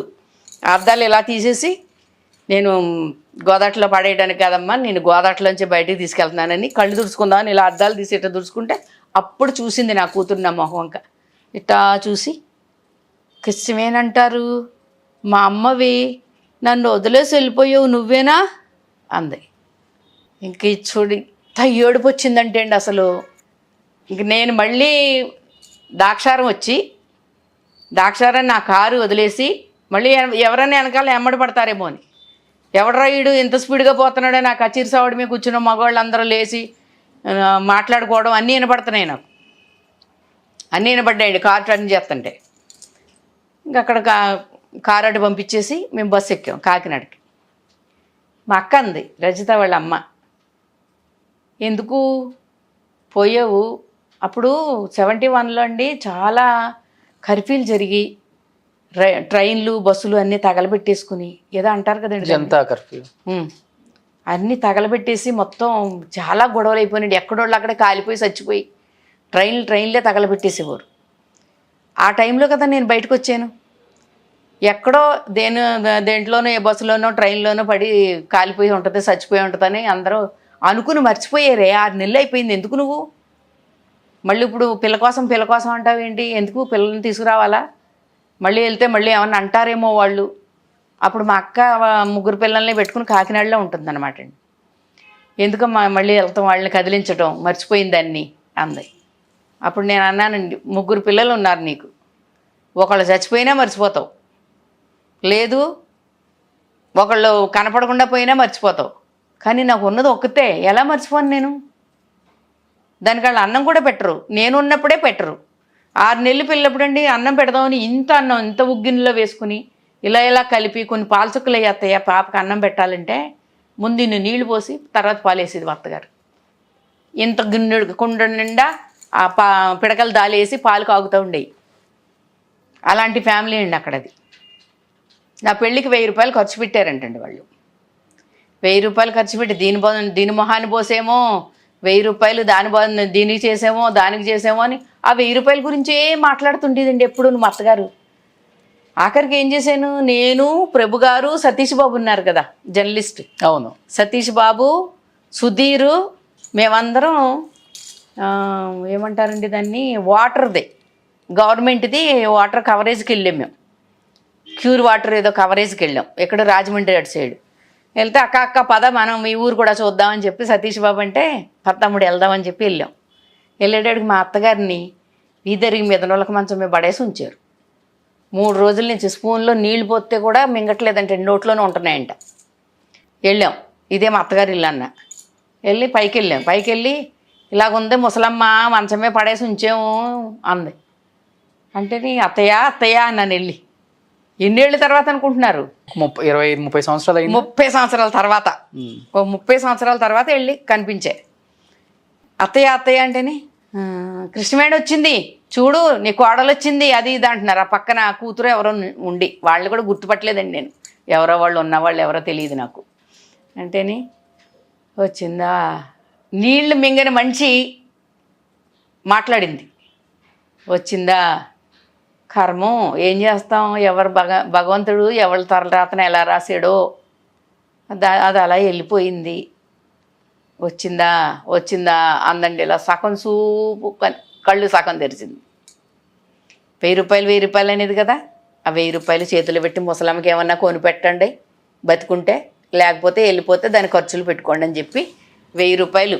అప్పుడు సతీష్ బాబు కూడా అన్నాడు, ఇలాగా నీది తమ్ముడు ఎప్పుడు చూసినా 1000 రూపాయలు ఖర్చు పెట్టామని, అందుకని ఆ 1000 రూపాయలు ఇచ్చేసి వెళ్దామని చెప్పి 1000 రూపాయలు తీసుకుని ఇచ్చేసానండి. ఏం స్టోరీ అమ్మా. రుణం అలా తీర్చాను. ఇన్స్పైర్ అవ్వమంటే ఎందుకు అవరు అంటే లైఫ్లో ఏమి అచీవ్ అయ్యాను పక్కకు పెడితే ఎన్ని కష్టాలు పడుకుంటా చిన్న ఏజ్ కూతురిని నుంచి. తీసుకొచ్చానండి ఇక్కడికి. కూతురిని తీసుకొచ్చిన తర్వాత మళ్ళీ పిల్లని సంకనేసుకుని నేను ఎక్కడికి వెళ్ళగలుగుతాను? ఈ సినిమాల్లోకి వచ్చేదాకా ప్రాబ్లం లేదు. అలా మామయ్య ఇంట్లోనే పడి ఉండేవాళ్ళం. తర్వాత మెడ్రాస్కి వెళ్ళాం. మెడ్రాస్కి వెళ్ళిన తర్వాత ఇంకా కుమారి కృష్ణవేణి అని ఇచ్చేవారండి షీల్డ్. 100 రోజులు ఆడిన సినిమాలన్నిటికీ. నా కూతురు కుమార్ అయింది, అప్పుడు కూడా కుమారి కృష్ణవేణి అని ఇచ్చేవారు. ఈ రాజాచంద్రని పెళ్లి చేసుకునేదాకా కుమారి కృష్ణవేణే. నా తమ్ముడు, నాకు చెల్లెలు కూతురు అందరూ అక్క అక్క పెద్దమ్మ అంటే నా కూతురు కూడా అక్క అనే పిలిచేది. అప్పుడు అక్కనే పిలిచేదండి నా తమ్ముడితో పాటు. ఇక తర్వాత ఇంక నేను నన్ను అనేది ఎవరన్నా వస్తే మా అమ్మనే ఒక్క సినిమా షూటింగ్ చూపించమంటే ఒక్క సినిమా షూటింగ్ కూడా తీసుకెళ్ళలేదు నన్ను అని చెప్పి ఒకరోజు అన్నపూర్ణ అక్క అందరూ వచ్చి కూర్చుంటే అడిగితే అన్నపూర్ణ అక్క అందరూ నేను తీసుకెళ్తాను లేవే, నువ్వు ఊరికే మీ అమ్మని అడక్క అని చెప్పేసి సత్యకాలపు సత్య అని ఒక సినిమా అండి, కృష్ణ గారికి మదర్ క్యారెక్టర్ ఏదో చేసింది అక్క. అప్పుడు ఆ సినిమాకి షూటింగ్ తీసుకెళ్ళింది. శ్రీదేవి గారు, కృష్ణ గారు అందరూ ఉన్నారు. అప్పుడు తీసుకెళ్తే మీ అమ్మాయా అన్నారంట అక్కని. అందంట. సరే నిన్ను అందరూ నన్ను మీ అమ్మాయా అని అడిగారే, దీన్ని అన్నాను. నువ్వేమో అనుకోబాకే. ఏంటక్క నువ్వు తీసుకెళ్ళి చూపించావు, దాని కోరిక తీర్చావు చాలా అన్న. అలా పెంచానండి నా కూతుర్ని. హ్యాపీయా పాప? సూపర్ హ్యాపీ అండి, చాలా హ్యాపీ. ఇండస్ట్రీ అతనికి ఇచ్చారా బయట అతను? బయట అతను ఖమ్మం. రియల్ ఎస్టేట్, ఫైనాన్స్ బాగానే. మనం ఒక 100 రూపాయలు ఇచ్చామనుకోండి, రేపుడికి 1000 రూపాయలు చేసేస్తాడు. అట్ట మనిషి, అంత జాగ్రత్త. లైఫ్ లో ఇన్ని కష్టాలు పడ్డ తర్వాత కూతుర్ని చూసుకొని అల్లుడిని చూసుకొని లెక్క పెట్టి రబ్బర్ బ్యాండ్లు ఎత్తనే ఉండాలి సాయంత్రానికి. మా అల్లుడు మాత్రం ఆ డబ్బు అలా అలా అలా అనకపోతే రాత్రి నిద్రపోడండి. అది పోన్లండి, ఏమనుకున్నా మనకెందుకు, మన పిల్లని బాగా చూసుకుంటాడు. మన వాళ్ళని బాగా చూసుకుంటాడు. మన కరోనా వచ్చిందని వాళ్ళు సౌత్ ఆఫ్రికాలో ఉంటారండి. నా మనవరాలు మొగుడు అందరూ అక్కడ జాబులు వాళ్ళకి. అయితే కరోనా వచ్చిందని వెంటనే నా కూతురుని తీసుకొస్తావా లేదా అని చెప్పి తీసుకొచ్చేది. 30,000 రూపాయలు టిక్కెట్, 3 లక్షలు ఒక్కొక్కరికి చేతిలో, పిల్లకు కూడా 3 లక్షలు కట్టి ఒక సపరేట్ ఫ్లైట్ వేసుకునండి 5 ఫ్యామిలీలు కలిసి వచ్చేసారండి ఇక్కడికి. ఇప్పుడు ఇక్కడే ఉన్నారు. లైఫ్లో ఇంత కష్టాలు పడ్డ కృష్ణవేణి గారు కొన్ని 100 కోట్లు సంపాదించారు అనే టాక్ ఉంది, నిజమా అమ్మ? కృష్ణవేణి గారు ఆస్తి ఎన్ని కోట్లు అంటే అంత లేదండి, అంత లేదు. అందరినీ కూడా చాలా సంపాదించారు. ఏమండి నేను ఒకటేనండి, ఇంటి నుంచి వచ్చిన తర్వాత మా అమ్మ వాళ్ళు కూడా పెద్ద డబ్బున్న వాళ్ళు కాదు కదా, ఇంతమంది పిల్లలతోటి కష్టపడేవారా. నేను ఆలోచించేది ఏంటంటే, నాకు ఇక్కడికి వచ్చి 3 పూటలు తినడానికి ఉంది, మా వాళ్ళకి 2 పూటలైనా తినడానికి ఉందా లేదా? వాళ్ళు 2 పూటలైనా తినాలిగా, నేను 3 పూటలు తిన్నా కూడా నాకు ఇంకా ఎక్కువే ఉంది. అలాగ ఆలోచించి నేను వాళ్ళకేం కావాలి, వీళ్ళకేం కావాలి, వాళ్ళ పురుళ్ళు, వీళ్ళు పెళ్ళిళ్ళు అయ్యి ఇలాగే మా అమ్మ ఏం చేస్తారు వాళ్ళు, ఆ కర్ణాటక వెళ్ళిపోయారండి. అక్కడేమో పండితే పంట లేత లేదు, అలాంటి చోటుకి వెళ్ళారు వాళ్ళు. ఇంకా అక్కడి నుంచి అన్నీ ఇటు నుంచి జరిగినాయి. రాగిణి, రజిత వీళ్ళందరూ వచ్చేదాకా కూడా మొత్తం మీద నా మీదే కదా పడింది ఫ్యామిలీ పడినంతా. వీళ్ళందరూ వచ్చి కాస్త సెటిల్ అయ్యాక వీళ్ళు వాళ్ళు వేసి మెల్లగా నా పిల్ల ఎదిగినప్పటికీ నా పిల్లకి పెళ్లి చేసి నేను మెల్లగా కొంచెం పక్క తప్పుకున్నప్పుడు. ఇప్పుడు మనవరాలు పెళ్ళికి కూడా మొన్న మణికొండలో ప్రాపర్టీస్ అమ్మడానికి మనవరాలకి అది ఇచ్చేద్దాం, ఇంకెందుకు, ఏదో ఎప్పుడు సత్తారో ఎప్పుడు ఇస్తారని చూసే రోజులు ఇవి మనం అనిపించుకోవడం ఎందుకు అనవసరంగానే. అన్నపూర్ణ కదా కలిసినప్పుడు అడగండి ఎప్పుడైనా నా గురించి.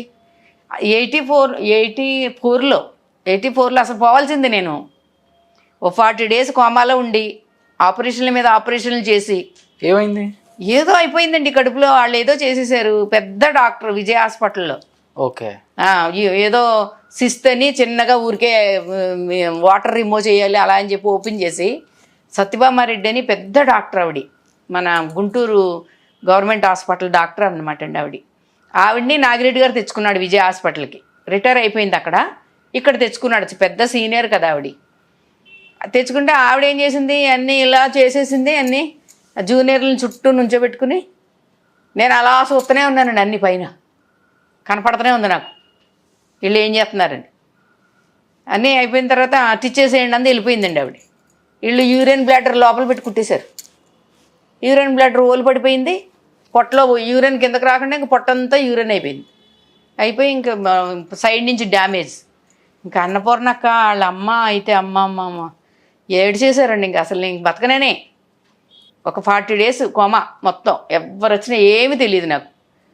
అది అయిపోయిన తర్వాత అలా అయితే మర్నాడు డాక్టర్ హరిహరన్ అని వచ్చి అతను అది ఎలా కట్ చేసి చూస్తే పొట్ట మీద పైన నల్లగా మచ్చ వచ్చిందంటండి. ఇలాగ వస్తే అది అలా కట్ చేస్తే మొత్తం పొట్టలోంచి అలా లేసి వచ్చిందంట.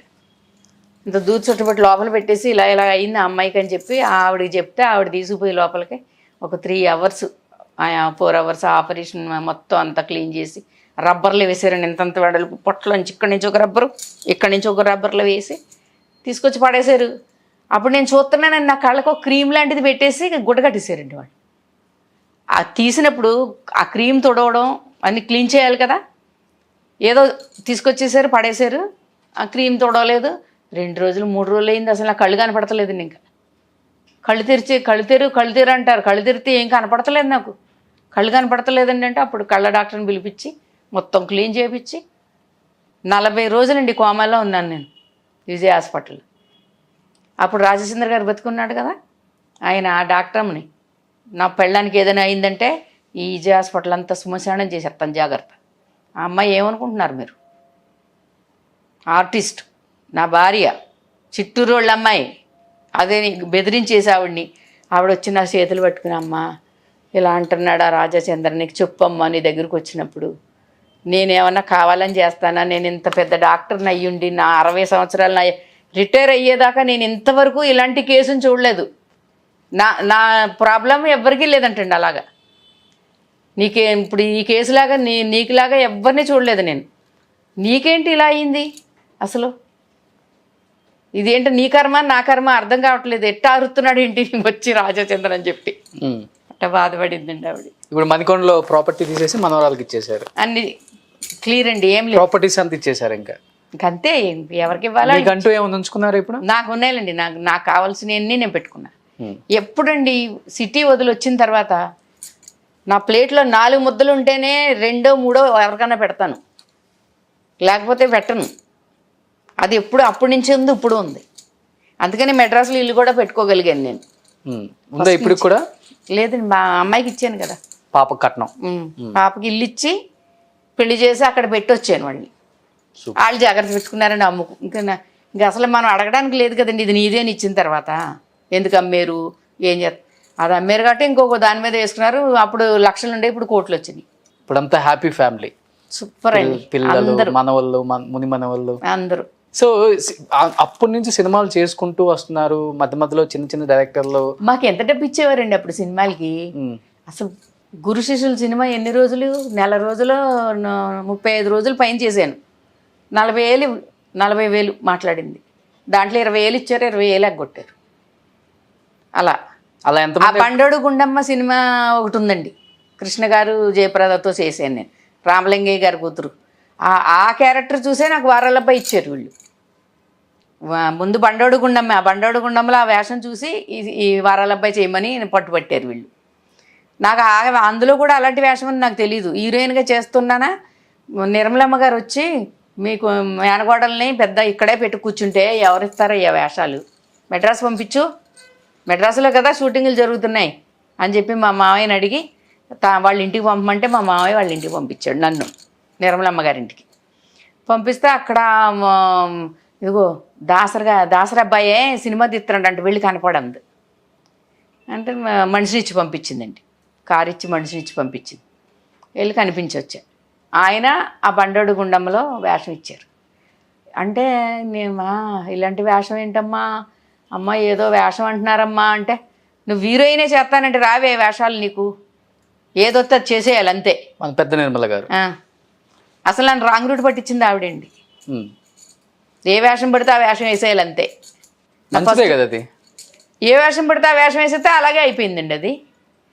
రామారంగళ్ళన్ గారు మన ఫస్ట్ పిక్చర్ చూసినప్పుడు సారథిలో జరుగుతుంటే అండి, మరో చరిత్ర ప్రొడ్యూసర్ రామారంగళ్ళన్ అంటే ఆయన వచ్చి నన్ను చూసి వెళ్ళాడు, తెలుగు ఇండస్ట్రీకి మంచి హీరోయిన్ వస్తుందని చెప్పి. అప్పుడు నాకులా చిన్న ఎంగి పిల్లలు ఎవరు లేరు కదండి. అప్పుడే జయప్రద, అదేంటి మన ఊరు పాండవులు దాంట్లో చిన్న వేషం, జయప్రద అప్పుడే వచ్చింది. అంటే అప్పటి నుంచి ఇప్పటి వరకు ఇన్ని సినిమాలు చేసుకుంటూనే వస్తున్నారు. మధ్యలో గ్యాప్ వచ్చినా కానీ ఇప్పుడు వచ్చే కొత్త డైరెక్టర్లు లైక్ అల్లంత దూరం లాంటి సినిమాలు వాళ్ళు పిలుస్తూనే ఉన్నారు, డైరెక్టర్లు మిమ్మల్ని గుర్తుపెట్టుకొని మంచి క్యారెక్టర్స్ ఇస్తూనే ఉన్నారు. ఇంత ఇస్తున్నప్పటికీ, ఇంత సంపాదించినప్పటికి కూడా ఎందుకని మీరు పోయి ఫారెన్లో పని మనిషిగా ఫారెన్లో ఉండాల్సింది వచ్చిందంటే అప్పుడు ఏం చేసి పని మనిషిగా చేసే అది ఎందుకు వచ్చింది ఆ బ్యాడ్ డేస్ మీకు అసలు? బ్యాడ్ డేస్ కాదండి, అది బ్యాడ్ అనుకోవటం ఏంటి, మనం అది సమాజ సేవ, అది అంతే. బ్యాడ్ అని ఎప్పుడు అనుకోకూడదు. ఏమండి మనం షూటింగ్కి వెళ్తున్నాం, మేకప్ వేసుకుని, డ్రెస్ వేసుకుని, నగలేసుకుని, ఈ పాకి పని చేయమంటే చేయట్లే. అక్కడ ఏం చేస్తున్నాం షూటింగ్లో? వాళ్ళు ఏం చెప్తే అది చేస్తున్నాం. అక్కడేముంది? ఒక పెద్ద ఆవిడ 95 సంవత్సరాలు, 95 సంవత్సరాలు, 97 సంవత్సరాలు ఆవిడకి. మన ఏసురావు నగర్ ఉంది కదండి, ఏసురావు గారు అన్న భార్య, ఆవిడని చూసుకోవడానికి నన్ను పిలిచారు వాళ్ళు. అమ్మ మేము ఇంటి పట్టున ఉండడానికి అవ్వటం లేదు, మీరు ఆవిడతో కొంచెం ఉండి మీరు ఆవిడకి ఏం కావాలో చూసుకుంటే బాగుంటుంది. ఇప్పుడు ప్రభు గారు ఉన్నారు కదండి, ప్రభు గారి ఫ్రెండ్ వెంకట గారు అని డాక్టర్, ఆయన వచ్చాడు. ఆయన వస్తే శివం రోడ్డుకి వెళ్ళాం మేము, నేను సారు. వెళ్తే నన్ను తీసుకెళ్ళండి అని నన్ను తినేస్తే, మంగళవారం ఆ రోజు దేవుడికి పూజ చేస్తూ సగంలోనే లేసి ఆయన కేకలు వినలేక, పదండి బాబు తీసుకెళ్తాం, మీ ఫ్రెండ్స్ అయితే పరిగెడతారే, నా ఫ్రెండ్ వచ్చాడంటే మీరు రావట్లేదు కదా అన్నాడు. సరే ఈ మాటలు అనిపించుకోవడం ఎందుకని చెప్పి సగంలో లేచి గబగబా వెళ్ళాలి. బ్రాహ్మణ్స్ మెళ్ళ అన్నీ తాళీళ్ళు వేసుకోవాలి కదా, లేకపోతే ఏంటి ఇవిడ ఎలా ఉందంటారేమో అని చెప్పేసి బీరువాల నుంచి సొరుగు తీసి గబుక్కున తాళి గొలుసు వేసుకుని వెళ్ళానండి. 12 తులాల గొలుసు అది. ఆ శివం రోడ్లో పడిపోయింది, అది పోయింది. కరెక్ట్గా మేము తిరిగి మాకు అడ్రస్ దొరక్క శివం దగ్గర ఉన్నామండి సారు మీరు రండి అని ఆయన ఫోన్ చేస్తే, మా బండి వెనకాల ఆయన బండి వచ్చి ఆగింది. ఈయనేమో పట్టుకెళ్ళిన బుక్కే నా దగ్గరే వదిలేసేసి దిగి వెళ్ళిపోయాడు ఆయన. ఇదేంటి బుక్కే తీసుకొచ్చి ఆయనకి ఇవ్వకుండా ఒక్కడ పోయాడు ఏంటని చెప్పి నేను దిగి ఆ బుక్కే ఇచ్చి, ఇవి తెచ్చారు కదండి ఇవ్వకుండా అక్కడే పెట్టొచ్చారు ఏంటని ఆయనకి ఇచ్చి, ఆయనకి నమస్కారం అని చెప్పి మళ్ళీ వెనక్కి వచ్చండి. ఇలా బండి ఎక్కుతుంటే ఏదో జారినట్టు అనిపించిందండి నాకు. ఇలా చీర దులుపుకొని మళ్ళీ మారుతి వ్యాన్, అప్పుడు ఎండలు బాగా వేడొచ్చేస్తుండేది అనమాట. ఇంకా ఇలా చీర దులుపుకొని మరి బండి ఎక్కు కూర్చున్నానండి. మా ఇంటి దగ్గర దర్గా దగ్గరికి వెళ్ళాక చూసుకున్నా, ఏంటి ఇంత బరువైన చైన్ అలా జారిపోయింది. మళ్ళీ వెళ్ళి అక్కడ ఎక్కడ శివం రోడ్లో పోలీస్ స్టేషన్లో కంప్లైంట్ ఇవ్వమంటే ఇచ్చాము, ఏం దొరకలేదండి. ఇంకా దాని అమ్మడి పడ్డానికి నేను కూడా లేను. ఆయనే చెప్పాడు, అమ్మ మీరు మా కోసం వచ్చి ఇలా పోగొట్టుకున్నారా, మీకు ఇక్కడ షూటింగ్ లేదు ఇప్పుడు అంటే. మణికొండ ఇల్లు కట్టినప్పుడు అండి నేను పని మనిషి, ఎవరు మా సిమెంట్ ఎత్తుతారు చూడండి మేస్త్రి దగ్గర, అట్ట అయిపోయాను నేను. ఎవరి దగ్గరికి వెళ్ళి వేషం అడిగితే మాత్రం ఏమి ఇస్తారు, ఒక రోజు 2 రోజులు వేషం ఇస్తారు, 3,000 5,000 ఇస్తారు. దానివల్ల మనకి ఏం సరిపోతుంది? నెలకు ₹1,00,000 ఇస్తామని వాళ్ళు చెప్పినప్పుడు అక్కడికి వెళ్ళక ఇక్కడ ఎందుకు ఉండాలి మనం? అమెరికాలో నెలకు 1,00,000 పంపించేవారండి వాళ్ళు. వెళ్ళా ముసలమ్మ గారిని చూసుకునేదాన్ని, దానికి ఆవిడకి ఏముంది ఇంజక్షన్లు చేయడం వచ్చు, నాకు అన్నీ తెలుసు, నాకు మెడిసిన్స్ ఏమి ఇవ్వాలి ఏంటి అన్నీ వాళ్ళు నాకు 2-3 రోజులు చూపించారు, అన్నీ వచ్చినాయి. అన్నీ ఆవిడని చూసుకునేదాన్ని. వీళ్ళందరూ పొద్దున్న లేగితే వెళ్ళిపోతారండి, పరిగెత్తేస్తారు. ఇంకా పాప ఆవిడని చూసుకోవడం కోసం పెట్టుకున్నారు నన్ను. అది మనం పని మనుషులు అలాగా అనుకోకూడదండి మనం, ఎందుకంటే అది చాలా ఆవిడ దగ్గరికి వెళ్ళి నేను ఎన్ని నేర్చుకున్నాను అనుకున్నారు, ఎన్ని దేవుడి శ్లోకాలన్నీ నాకు నేర్పించింది ఆవిడ. ఎన్ని సంవత్సరాలు ఉన్నారు? 1 year అండి. 1 year ఉన్నారు. మణికొండ హౌస్ అయిపోయింది. మణికొండ హౌస్ ఏమైందంటే ఫినిష్ అయిపోయింది ఫస్ట్ వెళ్ళేటప్పటికే. అయిపోతే గృహప్రవేశం అంతా అయిపోయింది, ఫంక్షన్ పెట్టేసి ఈరోజు ఫంక్షన్ అయిందండి, రేపు రాత్రి ఫ్లైట్ ఎక్కేసాను నేను, వెళ్ళిపోయా. 6 months తర్వాత వచ్చాను. అప్పటికి 2 షూటింగ్లు 3 షూటింగ్లు జరుగుతున్నాయి. ఇంక మనకి అక్కడ వచ్చే డబ్బులే బ్యాంకుకి సరిపోతున్నప్పుడు నేను వెళ్ళి మళ్ళీ పని చేయాల్సిన పనే ఉంది, వద్దులే అనుకున్నా. లేదు ఇంకొక 6 months వచ్చి వెళ్ళిపోండి అమ్మా మీరు పర్లేదంటే ఒక 1 month ఇక్కడ ఉండి మళ్ళీ వెళ్తే ఇంకొక 6 నెలలు ఉండి వచ్చాను అంతే. ఇప్పుడు ఆ హౌస్ అంతా షూటింగ్లకి ఇచ్చేసారా? అవన్నీ షూటింగ్లకి ఇచ్చేదండి. ఆ ప్రాపర్టీస్ అన్నీ తీసేసాం, ఇప్పుడు అవే తీసేసి హ్యాపీగా ఉంటున్నారు, ఎంత కావాలో అంత. బాబా ఆ ఇల్లు ఉన్నప్పుడు నాకు పెద్ద తలనొప్పి అంటే అండి అసలు చెప్పొద్దు. 3 మనుషులు ఉండేవారు ఇంట్లో, పని వాళ్ళు పైనుంచి కిందకి చేసుకురావడానికి. ఈ షూటింగ్ వాళ్ళు వస్తే అసలు ఎక్కడ ఏముంటుందో ఏమి లేదండి, అన్ని నాశనం చేసిపోయేవారు. పెద్ద ఇల్లు కట్టేవాడిని అక్కడ, 9,500 square feet హౌస్. అది ఎక్కడ? అది మణికొండలో అండి, హనుమాన్ నగర్. ఓకే. ల్యాంక్ హిల్స్ కూడా లేనప్పుడు కట్టామండి అది. అసలు మణికొండలో షూటింగ్ హౌస్ అంటే మందే ఫస్ట్, కృష్ణవేణి గెస్ట్ హౌస్ అంటారు దాన్ని. అవును, విన్నాను నేను కూడా. అప్పుడు అసలు వేరే ఓయూ కాలనీ అవన్నీ కూడా అక్కడో ఇల్లు ఉండేవి. ఆ మారుతి వ్యాన్ వేసుకుని చాలాలోంచి అడ్డపడి వెళ్ళిపోయేదాన్ని నేను. ఇంక రోడ్ లేదు, చిన్న మట్టి రోడ్డు, చేలమ్మట అడ్డపడిపోయేదని అలా కట్టాం. లైఫ్లో ఎన్ని చూడాలో అన్ని చూశారు. అన్నీ చూసామండి. నేను కష్టం అనిపించదండి. ఆ, మనిషికి ఎప్పుడైనా సరే కష్టం అని ఎప్పుడు అనిపిస్తుంది అంటే అదే పట్టుకుని ఏలాడేటప్పుడు. అయిపోయింది నిన్న దాని గురించి ఆలోచించరు, ఆ, రేపేం జరగాలో చూస్తారు. అంతే అంతే అండి. అన్నీ మెడ్రాస్లో ట్రాన్స్పోర్ట్ పెట్టాం, 3 బస్సులు, 7 ట్యాంకర్స్ ఉండేవి. ఓకే. అవి కూడా ఎంత లాసు, అన్నీ పోయినాయి. కాకపోతే పోనీ మనకి మనం తెచ్చామా ఏమన్నా?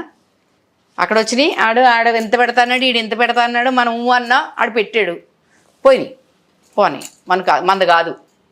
ఎవరైనా 10 లక్షలు పోయినా సరే అండి, నా 10 లక్షలు పోయినాయి అని అది పట్టుకుని కూర్చొని నేను ఆ 10 లక్షలు కాదు, మనకు రేపు ఏం చేయాలి, ఎల్లుండి ఏం చేయాలి, ఎవరికి ఏం చేయాలి, ముందుకు పోతూనే ఉంటాండి. వెనక్కి తిరిగి చూడడం అలవాటు లేదండి. అలాంటి అలవాటు ఉంటే మళ్ళీ వెనక్కి తిరిగి వెళ్ళి మళ్ళీ మా అత్తగారింటి కాడో లేదా నన్ను ఫస్ట్ కట్టుకున్నవాడి దగ్గరకో వెళ్ళుండేదండి కదా. అవును. అస్సలు ఒక మెట్టు పైకి ఎక్కామంటే వెనక్కి తిరిగి చూడను నేను. తిరిగి చూసామంటే పడిపోతాం అంతే మనం కిందకి. మీలాంటి వాళ్ళు అప్పుడు నిజంగా అందరు ఆర్టిస్టులు ఎలా ఉండింటే వాళ్ళ లైఫ్ ఇంకోలాగా ఉండేది. మీ టైంలో ఉన్న లేడీ ఆర్టిస్టులు అందరూ ఆల్మోస్ట్ వాళ్ళ జీవితం అంతా ఒకళ్ళ నమ్మో లేకపోతే వాళ్ళ మంచితనమో టైం లేకో షూట్ల వల్ల ఇంకొకళ్ళ మీద డిపెండ్ అయ్యేవాళ్ళు. అప్పుడు ఆ రోజుల్లో ఉన్న ఆడవాళ్ళు ముఖ్యంగా ఆస్తుల విషయంలో ఇంటి వాళ్ళకి అప్పగించేవాళ్ళు, భర్తల విషయంలో గుడ్డిగా నమ్మేవాళ్ళు, పెళ్లి విషయంలో కూడా ప్రేమ చూపిస్తే నమ్మేస్తారు.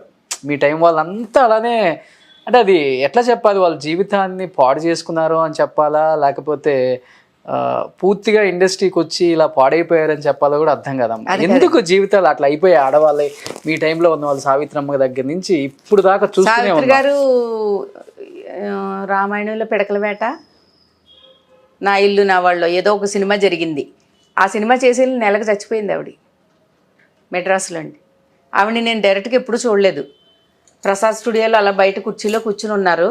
నేను రాజచంద్ర గారి కోసం వెళ్ళి లోపలికి వెళ్ళి మాట్లాడితే ఆయన అన్నారు, రా సావిత్రంతో మాట్లాడిస్తానని చెప్పి తీసుకొచ్చి ఈ అమ్మాయినేనండి పెళ్లి చేసుకున్నాను, అదేనండి అందుకేనండి అలాగైంది, అందుకేనండి ఇలాగైందని ఏదేదో మాట్లాడాడు ఆవిడతో. బాగుంది సరేనమ్మా, బాగున్నా అమ్మా, నువ్వు కూడా ఆర్టిస్ట్ అంటే కదా అది అని మాట్లాడింది. అస్సలు గుర్తుపట్టలేదండి మనిషి, ఇంత మొఖం సన్నగా మనిషి. మురళీమోహన్ గారికి అమ్మ అనుకుంటా ఆవిడ, అందులో రామాయణంలో పిడకల వేట. మీ హస్బెండ్ డైరెక్టర్? దీప హీరోయిన్. నా ఇల్లు నా వాళ్ళు చేశాడు, రామాయణంలో పిడకల వేట 2 చేశాడండి ఆయన. అది డాక్టర్ చటర్జీ గారు అని ఇక్కడే హైదరాబాద్ ఆయన ప్రొడ్యూసర్. అయితే అందరూ అలా అవ్వేరు అంటానికి ఒక కారణం ఉందండి. ఎందుకంటే ఎప్పుడు కూడా ధైర్యాన్ని కోల్పోకూడదు మనిషి. ముందుకు ఎలా వెళ్ళాలి అనే చూడాలి తప్ప ఇది నష్టపోయాం అది నష్టపోయాం అలా అనుకుంటూ వెనక్కే ఎప్పుడు అదట్టుకుని వేలాడుతుంటే అక్కడే ఉంటాం మనం. దొరికిన ముందుకు పోతూ ఉండాలి. నేను టైలరింగ్ చేస్తానండి, డ్రైవింగ్ చేస్తానండి, ఇంట్లో పనులన్నీ నేను చేసుకుంటా. ఎవరైనా డ్రైవర్గా ఉండమంటే కూడా ఉంటా. నాకేం నామర్థ లేదు, ఏ పనైనా చేసుకుని నేను బ్రతకగలుగును అనే ధైర్యం నాకుంది. ఫస్ట్ ఎన్నట్లకి ఎంత ధైర్యం ఉండాలంటే ముందు మనం ఆరోగ్యంగా ఉండాలి, మనం బాగుండాలి, ఏది మనసులో పెట్టుకోకూడదు.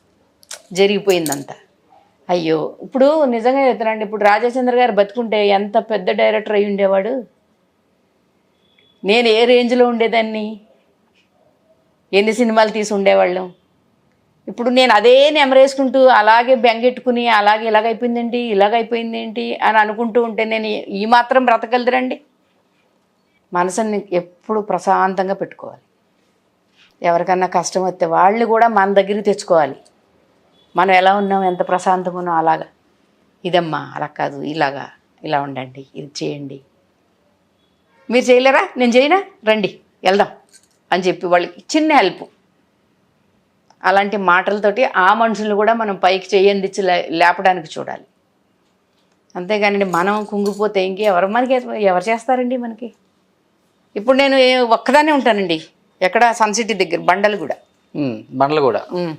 ఎందుకు ఒక్కదాన్నే ఉంటున్నానంటే నాకు 10 మందితో అయిపోయింది. చాలామందిని పెంచాను, పెద్దవాళ్ళని చేసాము, అందరితో కలిసి ఉన్నాము. ఇక జనాలు ఇంకా నా వల్ల కాదు. ఇప్పుడు మా సార్ కూడా పాపం నాతోనే ఉండేవాడు. పాపం మణికొండ ఇల్లు ఉన్నప్పుడు ఇప్పుడు మణికొండ ఇల్లు అది తీసేసిన తర్వాత ఆ చేవెళ్ళలో ఎక్కడో ఒక 6 ఎకరాల పొలం కొనుక్కున్నారు వాళ్ళు. ఇక నా డబ్బులు పెట్టి నేనేదో సన్ సిటీలో ల్యాండ్ గిండు కొన్నాము, అంత సెటిల్ ఎవరిదాళ్ళు సెటిల్ చేసేసుకున్నాం కదండి. సార్కి ఇప్పుడు 77 సంవత్సరాలు. ఏ సారు? ప్రభు గారు ఓకే. నాకు తోడుగా ఉంటున్నారన్నాను కదా ఆయన. ఇప్పుడు ఆయన నా మొన్నటిదాకా నాతోనే ఉన్నారు కదా మణికొండలో ఉన్నప్పుడు. ఇప్పుడు ఎందుకంటే అన్ని ప్రాపర్టీస్ తీసేసిన తర్వాత ఇంకా ఆయన ముందుకు పెళ్ళం పిల్లలు ఉన్నారు. ఆయన ముందు పెళ్ళం కూతురు, నా తమ్ముడికి పెళ్ళం, భార్య కూతురు, నా తమ్ముడు పెళ్ళం, ఓకే, కొడుకు అమెరికాలో ఉన్నాడు. ఇప్పుడు ఆయన ఒక్కడనే వదిలేక మనం కలిసి ఉందాలండి, మనం ఇలా ఉందాం సార్ ఉన్నాము కలిసి. అందరూ అనుకోవచ్చు కృష్ణవేణి ప్రభు గారు మొగుడు పెళ్ళవనో లేకపోతే ఏదో ఫ్రెండ్స్ అనో ఏదో పుట్టించుకుంటారు కదండి 100. అది కామన్. ఇంకా లేకపోతే అతన్ని నేను ఉంచుకున్నానా, నన్ను అతను ఉంచుకున్నాడా అని ఇలా అనిపించుకోకూడదని నా బర్త్డే రోజున స్వామియాజులు గారు అందరూ మొత్తం టీవీ ఇండస్ట్రీ వచ్చింది నా బర్త్డే రోజున. మొత్తం అందరినీ పిలిచి ఊరికే దండలు మార్చుకుని మేమిద్దరం, మా గురుపత్ని గురువు గారు అంటారు వాళ్ళు. మా ఇద్దరికి ఎలాంటి సంబంధాలు ఉండవండి. ఇప్పుడు నేను చెప్పాను కదా, ఫోన్ మోగితే సార్ చేయబాలేదు, ఫోన్ చూడండి సార్ అంటే, మేడం మీ రూమ్లో ఉంది అది అంటారు ఆయన. మాకు అంతే, మేడం ఎవరో వచ్చారు చూడండి అంటారు. నేను కూడా అలాగే మాట్లాడతాను. ఇద్దరం 71 నుంచి ఫ్రెండ్స్, ఆ ఫ్రెండ్స్ అలాగే ఉన్నామండి ఇప్పుడు వరకు. ఇప్పుడు కూడా నాకు ఏది కావాలన్నా ఆయనే. నా ఫోన్లో ఒక మెసేజ్ వచ్చింది అనుకోండి, సపోజ్ నాకు ఇంగ్లీష్ చదవడం రాదుగా, ఆ మెసేజ్ని అలాగే పట్టుకుని ఆయన పంపిస్తా. అదేందుకు చూడండి సార్ వచ్చింది నా ఫోన్లో అని. ఆయన చదివి కాదురండి ఏదో ఇన్సూరెన్స్ వాడు లేదా ఏదో బ్యాంకుది అని చెప్తా ఉంటారు. ప్రతిదీ అంటే నా ఫోన్లో వచ్చిన మెసేజ్ దగ్గర నుంచి ఆయనకు పంపిస్తుంటానండి నేను. అలా ఫ్రెండ్గా ఉంటాం అంతే. ఇప్పుడు ఒక్కళ్ళు సింగిల్గా ఇప్పుడు ఎందుకు పెట్టుకోలేదు ఆయన్ని? ఉండును పాపం ఉంటారేమో. నేను అన్నా మీకు ఇష్టం ఉంటే నా దగ్గర కూడా ఉండొచ్చు మీరు, లేదంటే మీరు అమ్మాయి దగ్గర ఉండండి. అమ్మాయి ఉంది మీకు హాయిగా, అక్కడ కుక్కలు ఒక 8 కుక్కలు, 4 పిల్లులు అన్నీ ఉంటే నేను భరించలేనండి, నా వల్ల కాదు. ఏదో ఒక కుక్క పర్వాలేదు, 8 కుక్కలు 4 పిల్లుల్ని పెట్టుకుని ఇంట్లో పెట్టుకుని ఈ సోఫాల్లో పడకేసుకుని వాళ్ళకి అలవాటు, నాకు అలవాటు లేదు, నా వల్ల కాదని చెప్పేటప్పటికి ఇంకా అక్కడ సెటిల్ అయ్యారు మెల్లగా. 77 వచ్చినాయి ఇప్పుడు ఆయనకి. ఓకే. ఇప్పుడు ఆయనకి ఏదైనా చిన్న ప్రాబ్లం అంటే అట్టంటే హాస్పిటల్, రోడ్ నెంబర్ 10లో ఇల్లు. మనకు ఇబ్బంది లేదు కదండి. ఇప్పుడు నేను ఏ షూటింగ్కో పోతాను, ఆయనకి ఏదైనా ప్రాబ్లం అయితే నేను చూడలేను, పరిగెత్తు రాలేను కదా. కూతురు ఉంది కాబట్టి కూతురు దగ్గర అప్పచెప్పే.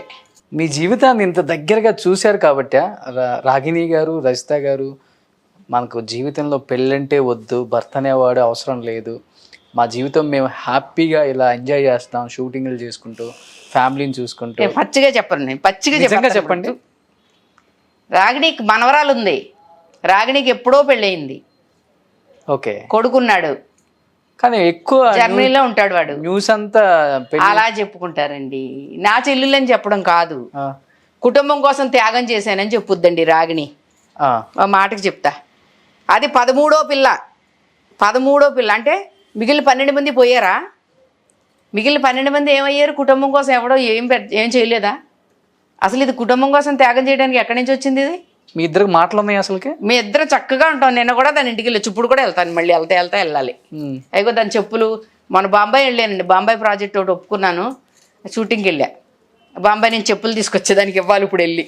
త్యాగం అంటే ఆమె చేశారని అది చెప్పుద్ది ఇంటర్వ్యూలో, పిచ్చిది.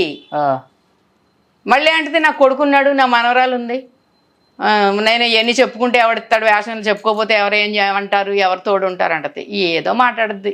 అలాంటి భర్త ఉంటున్నాడు ఆమెతోనే? లేదు, ఎప్పుడో పోయాడండి ఆడు, పిల్లోడు సంటెప్పుడు ఆడు పోయాడనే నేను తీసుకొచ్చి ఆ పిల్లని ఇంట్రొడ్యూస్ చేశాను. నేను ఫస్ట్ నేనే కదా, నా కూతురులాగా వేమన్న అని ఒక సీరియల్లో ఆయన ఎవరో బీరమస్తాన్ రావు గారు అని ఉండేవారు డైరెక్ట్. చెప్పలేదు ఎప్పుడు, ఎందుకు అట్లా చెప్పుకోవటం అని? చెప్పాము తర్వాత ఇంకా ఏదో తెలియక వాగేసింది. కాదండి, ఇప్పుడు దాకా మనం లైఫ్లో ఏం వేషాలు వేసాము, ఏ రేంజ్ వేషాలు వేసాము, మనం అబద్ధాలు చెప్పినంత మాత్రాన్ని మనకి ఏమన్నా హీరోయిన్ వేషం ఇస్తారా ఎవరన్నా మనల్ని చూసి?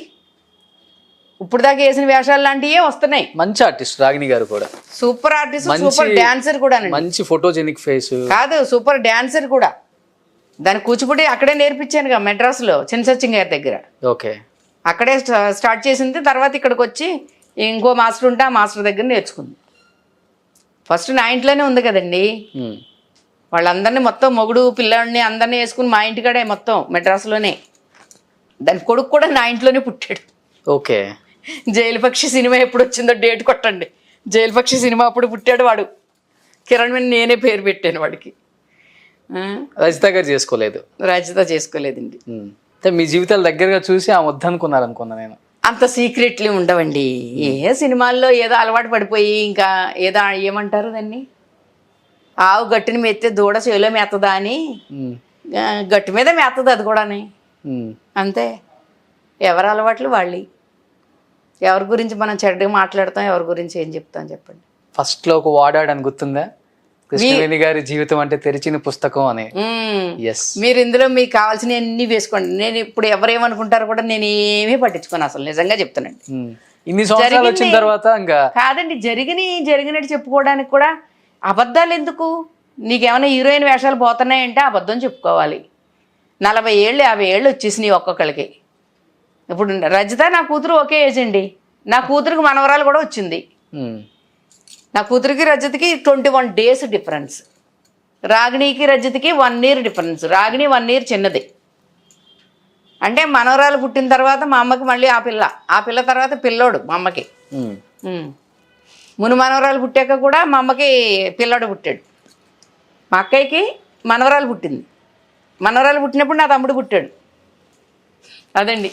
సో ఇప్పుడు సినిమాలు చేస్తూనే ఉన్నారు కదా, చిన్న చిన్న సినిమాలు, ఇప్పుడు వచ్చే సినిమాలు, కొత్త డైరెక్టర్లు కూడా పిలుస్తున్నారు కదా. సో బిఫోర్ చేసిన వాళ్ళతో కూడా మీకు చనువు ఉంది బాగానే.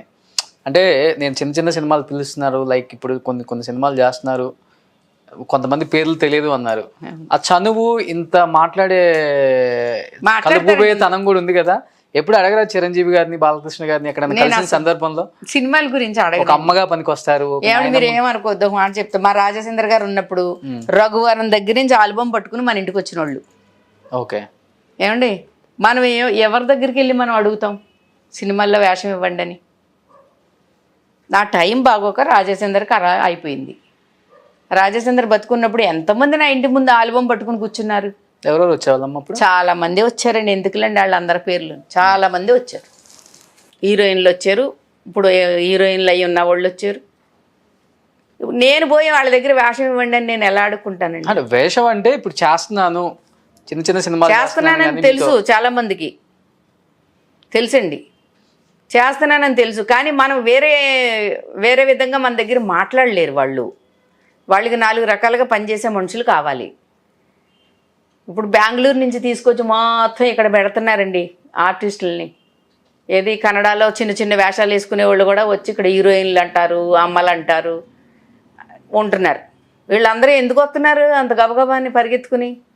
వీళ్ళు ఎక్కడ పెడితే అక్కడ ఉంటారు. వీళ్ళు వెళ్ళి ఎప్పుడు తలుపు కొడితే అప్పుడు తలుపు తీస్తారు. ఓపెన్గా చెప్తున్నాను నేను. అదే మనోళ్ళు అయితే షూటింగ్ అయిపోతే వెంటనే ఇంటికి వెళ్ళిపోతారు. నేను ఇంటికి వెళ్ళిపోయాక నాకు ఫోన్ చేస్తాడు ఎవడైనా? నా లొకేషన్లో ఉంటే మాట్లాడతారా? దీంట్లో ఇంకొకటి కూడా ఉందండి. సినిమా ఇండస్ట్రీలో ఇన్ని సంవత్సరాల నుంచి ఉన్నాం కదండి, వాళ్ళ జీవితాలన్నీ మనకు తెలుసు కదా. ఇప్పుడు నన్ను పెట్టుకుంటే వాళ్ళు నమస్కారం అనాలి, అదే వేరే దాన్ని పెట్టుకుంటే అది నమస్కారం అంటది. అది భయం. సినిమా ఇండస్ట్రీలో నిజాలు మాట్లాడితే ఎక్కువ సంవత్సరాలు ఉండలేము, ఎక్కువ సినిమా ఎందుకు సినిమా కోసం సినిమానే సినిమాతోనే బతుకుతున్నామా మనం?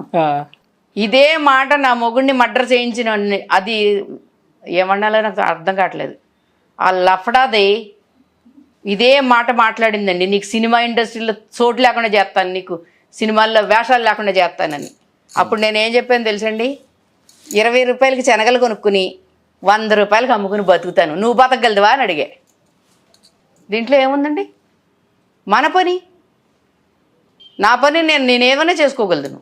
అంటే అడ్వాంటేజ్ ఎక్కువ తీసుకుంటారు, అవకాశాలు అంటే మీరు అన్నారు 4 రకాలుగా ఉపయోగపడాలని ఆ రోజుల్లో.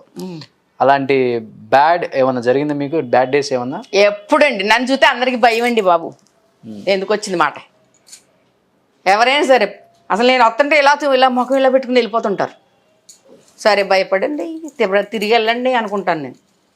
ఎవరు నన్ను మాట్లాడించరు. నన్ను అలాంటి మాటలు ఎప్పుడు ఇంతవరకు చెడ్డ మాట అనేది సినిమా ఇండస్ట్రీలో హీరోలు కానీ వేరే విలన్ క్యారెక్టర్లు వేసిన వాళ్ళు కానీ ఎవ్వరు ఒక్కళ్ళు కూడా నా చెవుని పడే మాట ఒక్కటి లేదండి. ఒక్కడు కూడా అడగలేదు. దానికి కారణం ఒకవేళ సినిమా ఇండస్ట్రీలో బిజీగా ఉన్న టైంలో ఆ రాజచంద్ర తోడు ఉండటం వల్ల అయ్యి ఉండొచ్చు నేను అనుకున్నా. ఈ ప్రభ గారు, చంద్రమోహన్ గారు, మురళీమోహన్ గారు కానీ వీళ్ళు అందరూ కూర్చుని ఏదైనా సరదాగా మాట్లాడుకుంటే నేను వస్తున్నానంటే చాలా సైలెంట్ అయిపోయి కూర్చుని, ఏంటి నేను వినకూడదా? నాకు అనిపిస్తుందిగా మనసులో, నా గురించి మాట్లాడుకుంటున్నారా, జోకులు వేసుకుంటున్నారా, వీళ్ళు నవ్వులు ఆపేస్తున్నారంటే, నన్ను చూసి సైలెంట్ అయిపోతున్నారంటే అని మనసులో అనుకునేదాన్ని నేను. వీళ్ళు ఎందుకు నాతో సరదాగా ఉండరు, నేను అందంగా ఉండనా, వీళ్ళు ఎందుకు నన్ను అసలు మాట్లాడించరు అనిపించేదండి మనసులో కొంచెం రోజులు. మళ్ళీ ఎవరిని అంటుకోను, ముట్టుకోను, దగ్గరికి వెళ్ళను. మరి ఇంకేం వస్తారు వాళ్ళు, ఇంకేం పలకరిస్తారు నన్ను, శిలా విగ్రహాన్ని. అది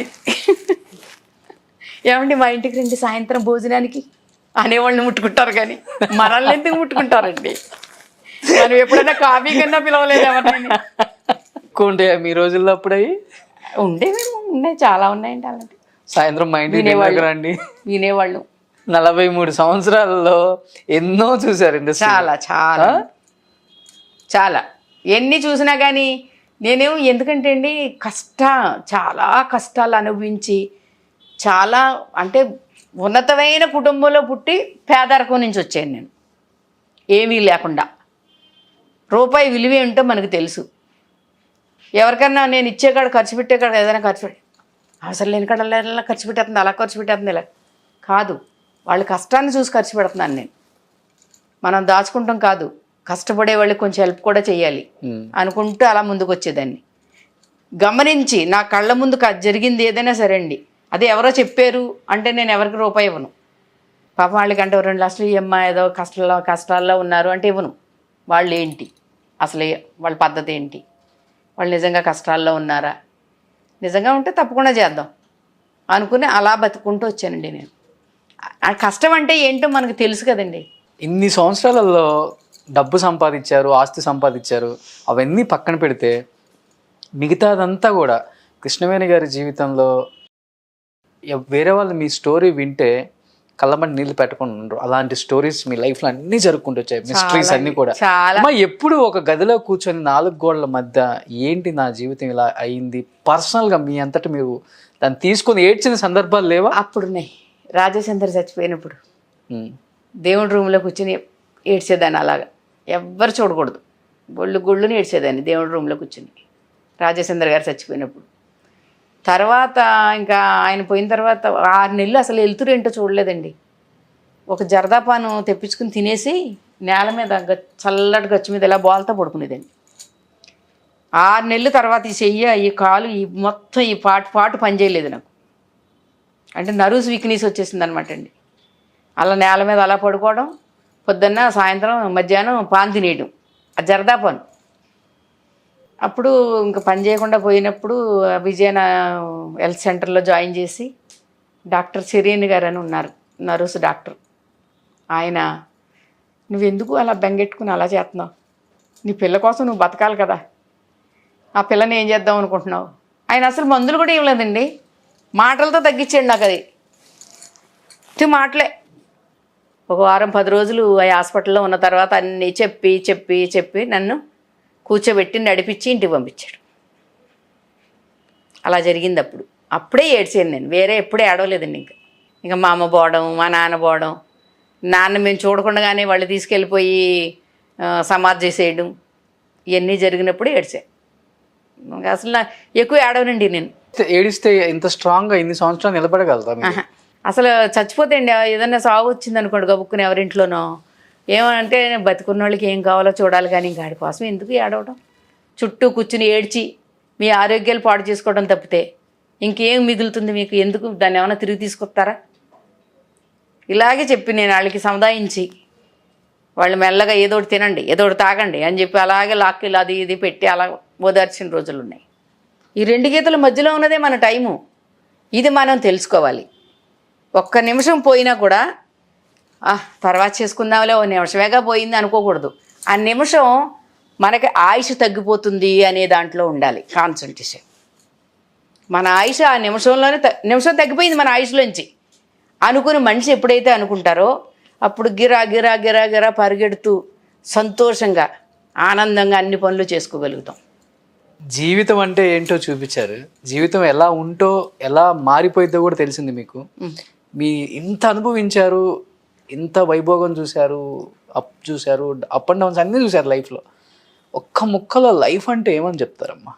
లైఫ్ అంటే మనం ఉన్నంతసేపు సంతోషంగా ఉంటూ మన పనులు మనం చేసుకుంటూ ఎదటి వాళ్ళకి ఏం చేసాము. తెల్లారు లేస్తే అండి నేను ఏదో ఒక పని చేస్తేనే కానీ అన్నం కూడా తిన్నాను. మీరు నమ్ముతారో లేదో. ఇప్పుడైతే ఒక 10-15 ఇయర్స్ నుంచి మొత్తం రైస్ అనేది లేదనుకోండి, ఊరికే నేను అలాగే ఉండాలి ఇలా ఉండాలి అని కొన్ని గీతలు గీసుకున్నాను కాబట్టి తినకుండా అలాగే ఏదో అది ఇది తినుకుంటూ చపాతీ అని దోశ అని ఇడ్లీ అని ఏదో తినుకుంటూ వెళ్తుంది. మనం సంతోషంగా ఉంటూ ఎదటి వాళ్ళని సంతోషపెడుతూ మన కాలాన్ని గడిపితే భగవంతుడు మనకి మంచి కడని చూపిస్తాడు, మంచి దారిని చూపిస్తాడు రావడానికి, పైకి పోవడానికి.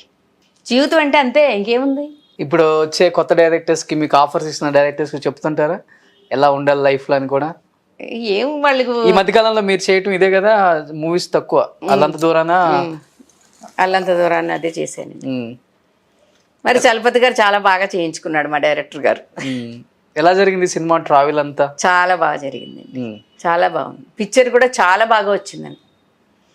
హీరోయిన్ బాగా చేసింది, ఆమని గారి మేనగోడలు, మా విశ్వ కార్తికయ్య అబ్బాయితోటి రెండో పిక్చరు నేను చేయడం. ఫస్ట్ కళాపోషకులు అనే సినిమా చేసాము అబ్బాయితోటి, మళ్ళీ ఇప్పుడు ఇది అల్లంత దూరాన్న. అసలు నాకు ఇంకొక విషయం తెలుసండి, ఆ అబ్బాయి పుట్టినప్పుడు నేనే ఉయ్యాలు కొనుక్కెళ్ళి ఉయ్యాల్లో వేసానంట హీరోకి. ఓకే. మరి నాకు గుర్తులేదు, వాళ్ళ నాన్న చెప్తున్నారు. వాళ్ళ నాన్నగారు పెద్ద ప్రొడక్షన్ మేనేజర్గా చేసేవారు పెద్ద పెద్ద పిక్చర్లకి, రామాంజనేయులు గారని. ఆయన తెలుసు నాకు. నేను గుర్తుపెట్టుకోకపోయినా సినిమా షూటింగ్ వెళ్ళినప్పుడు, ఇదిగో నువ్వు ఉయ్యాలు వేసిన పిల్లాడక్క, నా కొడుకు హీరో అని చెప్తున్నారు. నాకెంత ఆనందంగా ఉంటుందప్పుడు కదండి. అవును. అందుకనే ఎవరికి ఏ మంచి చేసినా సరే చేసేమో అని డబ్బాలు కొట్టుకోకూడదు, చేసి మర్చిపోవాలి. చేసి మర్చిపోయిన దాన్ని చేయించుకున్న వాళ్ళు గుర్తు చేయాలి. అప్పుడు మనకి ఎలా ఉంటుంది? ఎవరికి తెలియదు కదా మీరు ఇంత హెల్ప్ చేస్తారు బయట ఇన్ని సంవత్సరాలు. తెలీదు. ఎప్పుడో ఆడు పుట్టి అన్నాడే ఉంది, దగ్గర 25 ఇయర్స్. చూడండి, ఇవే కదా ఉయ్యాలు కొనుక్కొచ్చి వాడిని ఉయ్యాల్లో పడికేసావు అని చెప్తుంటే నాకు కడుపు నిండిపోయింది. ఇంకొకటి రోజా ఉంది కదండి, మన హీరోయిన్ రోజా వాళ్ళ నాన్నగారు నాగరాజరెడ్డి గారిని ఆయన బాగా తెలుసు మాకు. ఎలా తెలుసు అంటే అక్కడ ఇది కార్పొరేషన్ ఆఫీసులో ఏదో జాబ్ ఆయనకి. అప్పుడు వాళ్ళు సిరాగల్లీలో ఉండేవారు. అది అనుకుంటే ఇంత పొట్టేసుకుని చిన్న పిల్ల, ఇంత పిల్ల, నా కూతురు ఏజే. నా కూతురుని చూసి వాళ్ళ నాన్నగారు అనేవారు, కృష్ణ దీంతో భరించలేకపోతున్నాను కానీ దీన్ని తీసుకుపోయి నీ కూతురు నాకు ఇచ్చి అనేవారు చూసినప్పుడల్లా. నా కూతురేమో తెల్లగా దొండపండులాగా ఉండేది, దీన్ని తీసుకుపోయి దాన్ని ఇచ్చేయి అనేవారు. చిన్నప్పుడు సంగతులు చెప్తున్నాడు, అప్పుడు జరిగినాయి ఇవన్నీ. ఇప్పుడు అది అంత పెద్ద హీరోయిన్ అయింది కదా రోజా. అయితే పోలీస్ బ్రదర్ షూటింగ్ జరుగుతుందండి వైజాగ్లో. జరుగుతుంటే అక్కడికి వెళ్ళినప్పుడు నాగరాజరెడ్డి గారు ఆయన, మీరేంటి ఇక్కడ ఉన్నారు అన్న. బాబు మోహన్ గారు నేను జోడీగా యాక్ట్ చేస్తున్నాడు అందులో. మీరేంటి ఇక్కడ ఉన్నారు? ఈ సినిమాలో హీరోయిన్ ఎవరు అనుకుంటున్నావు? నా కూతురు రోజా అన్నారు. ఏంటి ఆ పిల్ల? నాకు ఎంత ఆశ్చర్యం అనిపించిందో నిజంగానే.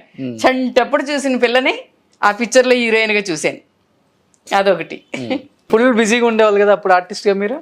బాబు మోహన్ గారు కాంబినేషన్స్, కోట గారు, రామలింగయ్య గారు, సారథి గారు, అందరితో బాగా. ఎవరి కాంబినేషన్ లో మీకు బాగా కన్వీనియంట్ అనిపిస్తుంది అమ్మా?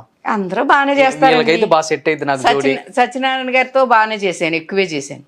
ఆపద్ బాంధవుడు చాలా సినిమాలు చేశాను, నాకు గుర్తులేదు కానండి. ఒకటండి, నా ఇంట్లో ఎన్ని షీల్డ్ ఉన్నాయో ఇన్ని సినిమాలు చేశాను అనుకుంటాను. షీల్డ్ లేని సినిమాలు ఏవి గుర్తుండవు నాకు. అప్పుడప్పుడు టీవీలో వచ్చినప్పుడు మా ఫ్యాన్స్ అందరూ ఫోన్ చేసి, అమ్మా మీ సినిమా వస్తుంది చూస్తున్నాం అంటారు. ఓ ఆ సినిమా వస్తుందా? అయితే అందులో నేను ఉన్నాను అనమాట. అయితే నా ఇంట్లో షీల్డ్ లేదు, 100 రోజులు ఆడలేదు అది. ఎవరు మీకు కాంపిటేటర్ అప్పుడు? నాకు మెంటర్ అనుకున్న ఆర్టిస్ట్ అని ఎవరు అనిపించేది మీకు? మిమ్మల్ని అనుకునే వాళ్ళు కానీ?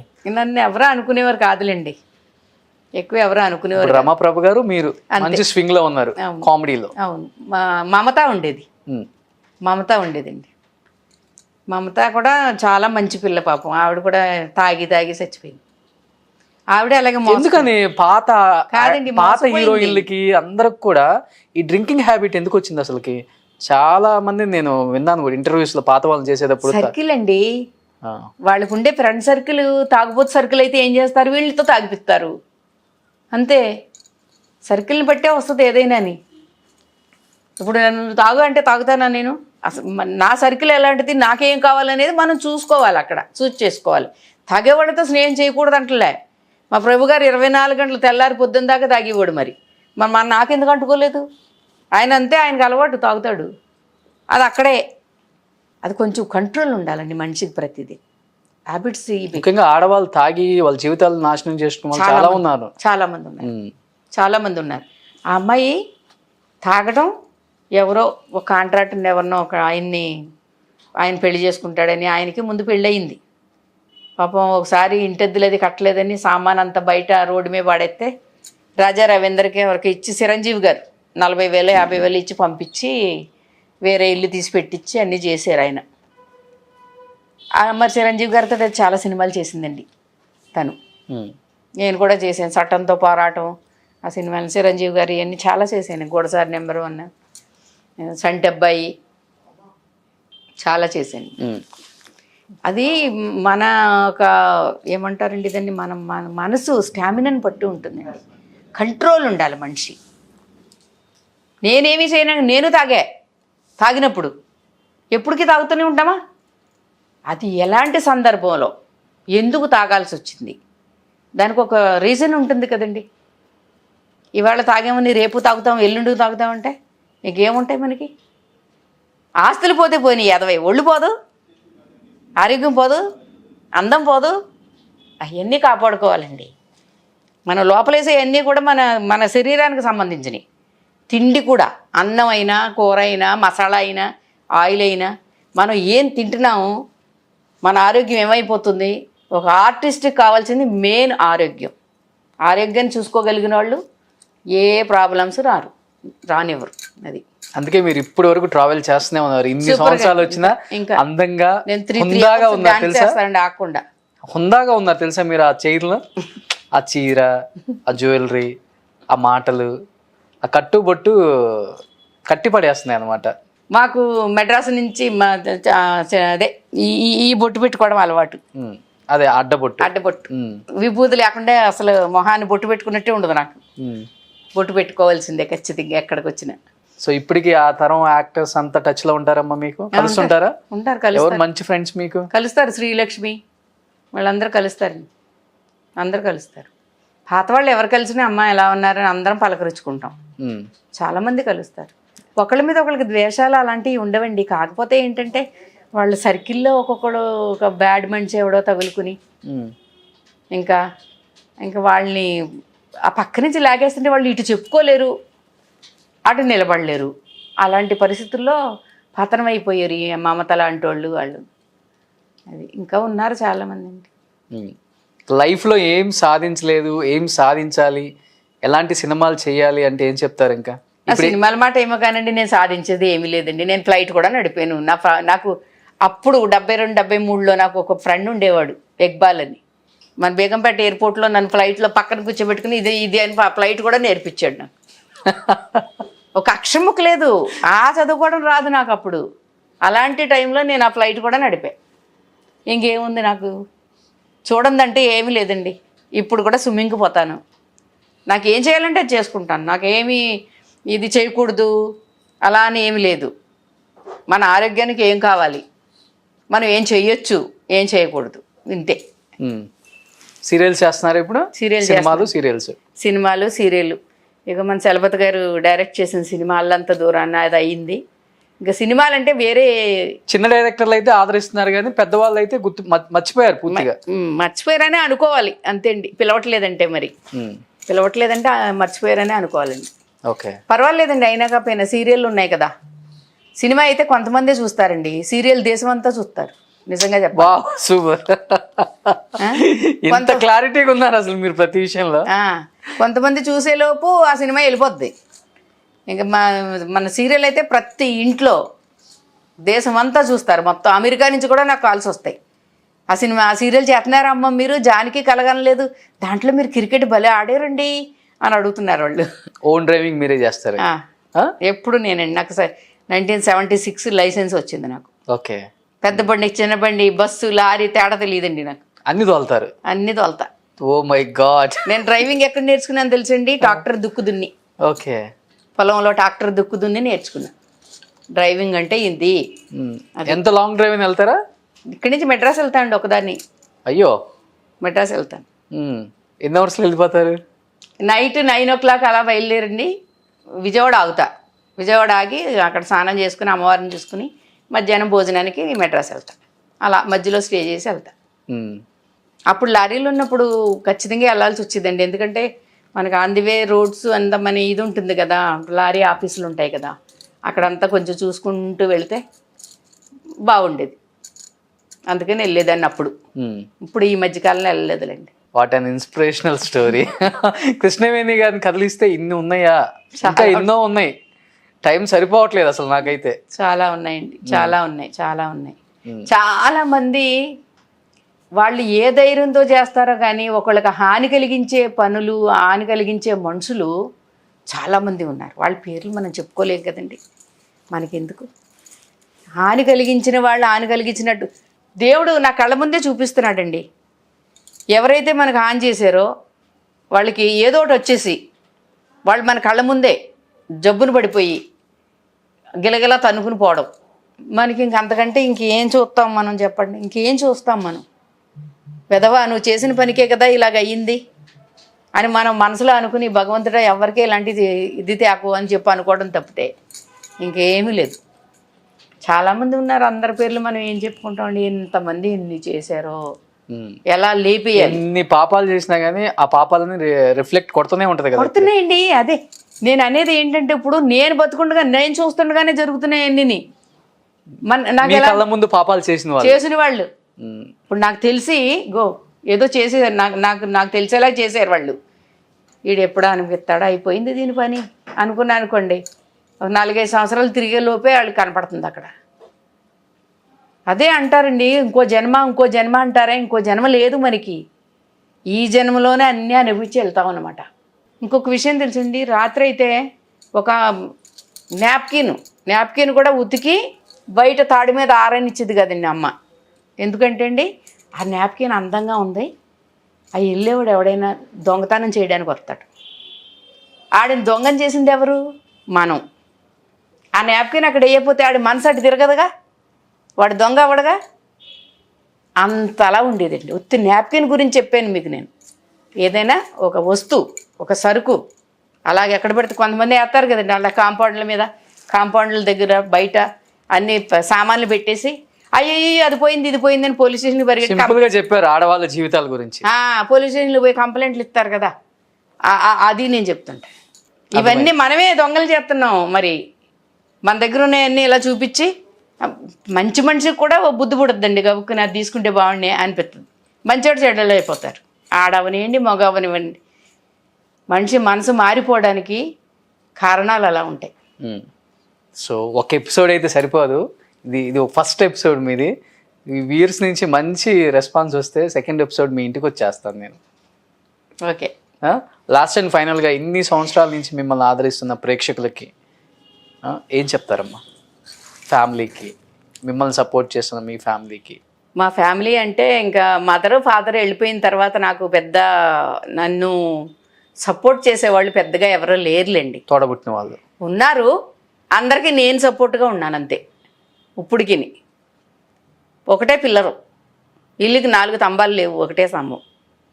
వాళ్ళందరూ ఎవరి మట్టి కాళ్ళు మా పని మాది అనేవాళ్ళే, మనదే అనేవాళ్ళు లేరు. వాళ్ళు వెళ్ళిపోయిన తర్వాత ఇంక మాదంటే మాది ఎక్కడోళ్ళు అక్కడ హాయిగా సూపర్గా సెటిల్ అయ్యారండి. సంపాదించింది సగం తోడబుట్టిన వాళ్ళకే పెట్టారు. అందరూ తిన్నారు, తోడబుట్టిన వాళ్ళనే కాదు ఇంకా బయట వాళ్ళు కూడా తిన్నారండి. తిన్నారు అనొచ్చా, మోసపోయారు అనొచ్చా? మోసపోలేదండి. ఓకే. పెడితేనే కదా తింటారు. అదే అందరూ మా ఇంటికి వచ్చి తిన్నోళ్ళు ఉన్నారు, నేను ఇస్తే పట్టుకెళ్ళిన వాళ్ళు ఉన్నారు.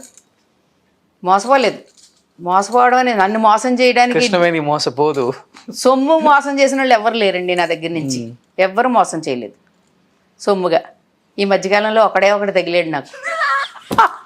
ఏది 6 ఏళ్ళు అయిందండి 2 లక్షలు తీసుకుని ఇప్పటికి ఇవ్వడండి వాడు నిజంగా ఒరే డబ్బు ఇవ్వరంటే కాలి బ్యాక్ అని పెడుతుంటాడు. వాడిని పోలీస్ స్టేషన్లో పెడితేనే కానీ ఇవ్వడం నిజంగానండి. ఇప్పుడు ఈ ఇంటర్వ్యూలో చెప్తున్నా, ఇది వేయండి ఖచ్చితంగా. ఎవరు ఉన్నాడు ఒక ఆర్టిస్టా? పేరేంటి? శరత్బాబు అని, ల్యాబ్ శరత్బాబు అని ఉండేవాడు చూడండి. అవును, ప్రసాద్ ల్యాబ్ లో. ఆయన మహానుభావుడు. మొగుడు పెళ్ళం వచ్చి ఇంటికి వచ్చి చెక్కులు ఇచ్చి పట్టుకెళ్ళారు. 2 సంవత్సరాలు కరోనా వదిలేసాను. అంతకుముందు 2 సంవత్సరాలు ఏదో ఇదిగో వస్తుంది అదిగో వస్తుంది అంటే మా ఆవిడ పేరులో 100 ఎకరాలు ఉందంటాడండి. ఏది 100 ఎకరాలు చెంపట్టుకెళ్తానికి కూడా పనికిరాని 100 ఎకరాలు ఎందుకురా నీకంట.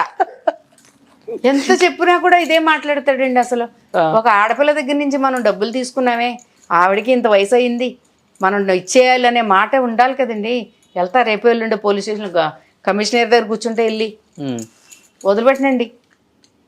ఏదో ఏమండి ఆకలేస్తుందనే వాడికి అన్నం పెట్టొచ్చండి. కడుపు నిండా ఉన్నవాడికి ఎందుకు పెట్టాలి మనం? వాడు కారులో తిరుగుతాడు, వాడు కొడుకులు పెద్ద పెద్ద చదువులు, ఎందుకు పెట్టాలండి మనం? 6 సంవత్సరాలు అయింది. 6 సంవత్సరాలు అయింది, ఇప్పుడు ఇవ్వలేదు. ఇంకెవరు తీసుకోలేదండి నా దగ్గర నుంచి డబ్బులు. అప్పు అనేది ఇంకా ఆ దెబ్బ అమ్మటి ఇంకెవరికి ఇవ్వటం మానేసి అసలు ఇంక బాబాయ్ ఎవరికైనా డబ్బులు ఇంక తిరిగిరా ఇస్తే ఇచ్చేసి మర్చిపోవాలంతే. ఇంకా ఏదో 10,000 5,000 కష్టానికి ఏదో ఈ ఊరి నుంచి ఆ ఊరు పోవాలమ్మా అండి, పో పట్టుకుని పో, ఇంక మళ్ళీ మాట్లాడదు నాతో, ఇంక రాకు, అలాంటివి చేస్తాను. కానీ ఇంకా మళ్ళీ లక్షలు అలాంటివి అయితే మాత్రం కూతుర్లకి మన వాళ్ళకి అన్ని పెట్టిన తర్వాత ఒక 5 కోట్లు 10 కోట్లు ఉంచుకున్నారా? ఎందుకండి ఏమండి, ఎందుకండి మనకి అలా కాదండి. ఎంత కోట్లు ఉంటే ఎప్పుడు వస్తుందని అడుగుతారు. ఎందుకండి మనకి కాదు. నాకు ఇప్పుడు 66 వచ్చినాయి, ఇంకెన్నాళ్ళు బతుకుతామని అంత పెట్టుకోవడానికి. ఇంకో 10 సంవత్సరాలు గెట్టుకుంటారు కదా. 10 ఏంటి, ఇంకా 20 ఉంటానేమో. 20 ఉన్నా కూడా సరిపోయే అంత పెట్టుకున్నాను, ఏం పర్లేదు. 20 ఉంటాను, 20 ఇలాగే పనిచేస్తానేమో. ఏం చేసుకుంటాం, ఏదో దేవుడిదే. ఈ మధ్య బాంబాయితో ప్రాజెక్ట్ ఒప్పుకున్నాను కదండి, అది నాగిని అని జమునీ కంటది. అందరు ఇక్కడి నుంచి చాలామంది ఆర్టిస్టులు వెళ్ళారు. నేను కూడా మా హిట్లర్ అనే సీరియల్ అయిపోయిందండి జీ తెలుగుది. ఆ డేట్లో అలా బాంబాయికి షిఫ్ట్ చేశాం. మొన్న వెళ్ళి 1వ తారీఖు వెళ్ళి 4వ తారీఖు వచ్చా. బాంబాయి వెళ్తున్నారు ఇప్పుడు. కాస్ట్యూమ్స్ గొడవ లేదండి అక్కడ. మేకప్లు కాస్ట్యూమ్లు ఏం గొడవ లేదు, అన్నీ వాళ్ళే.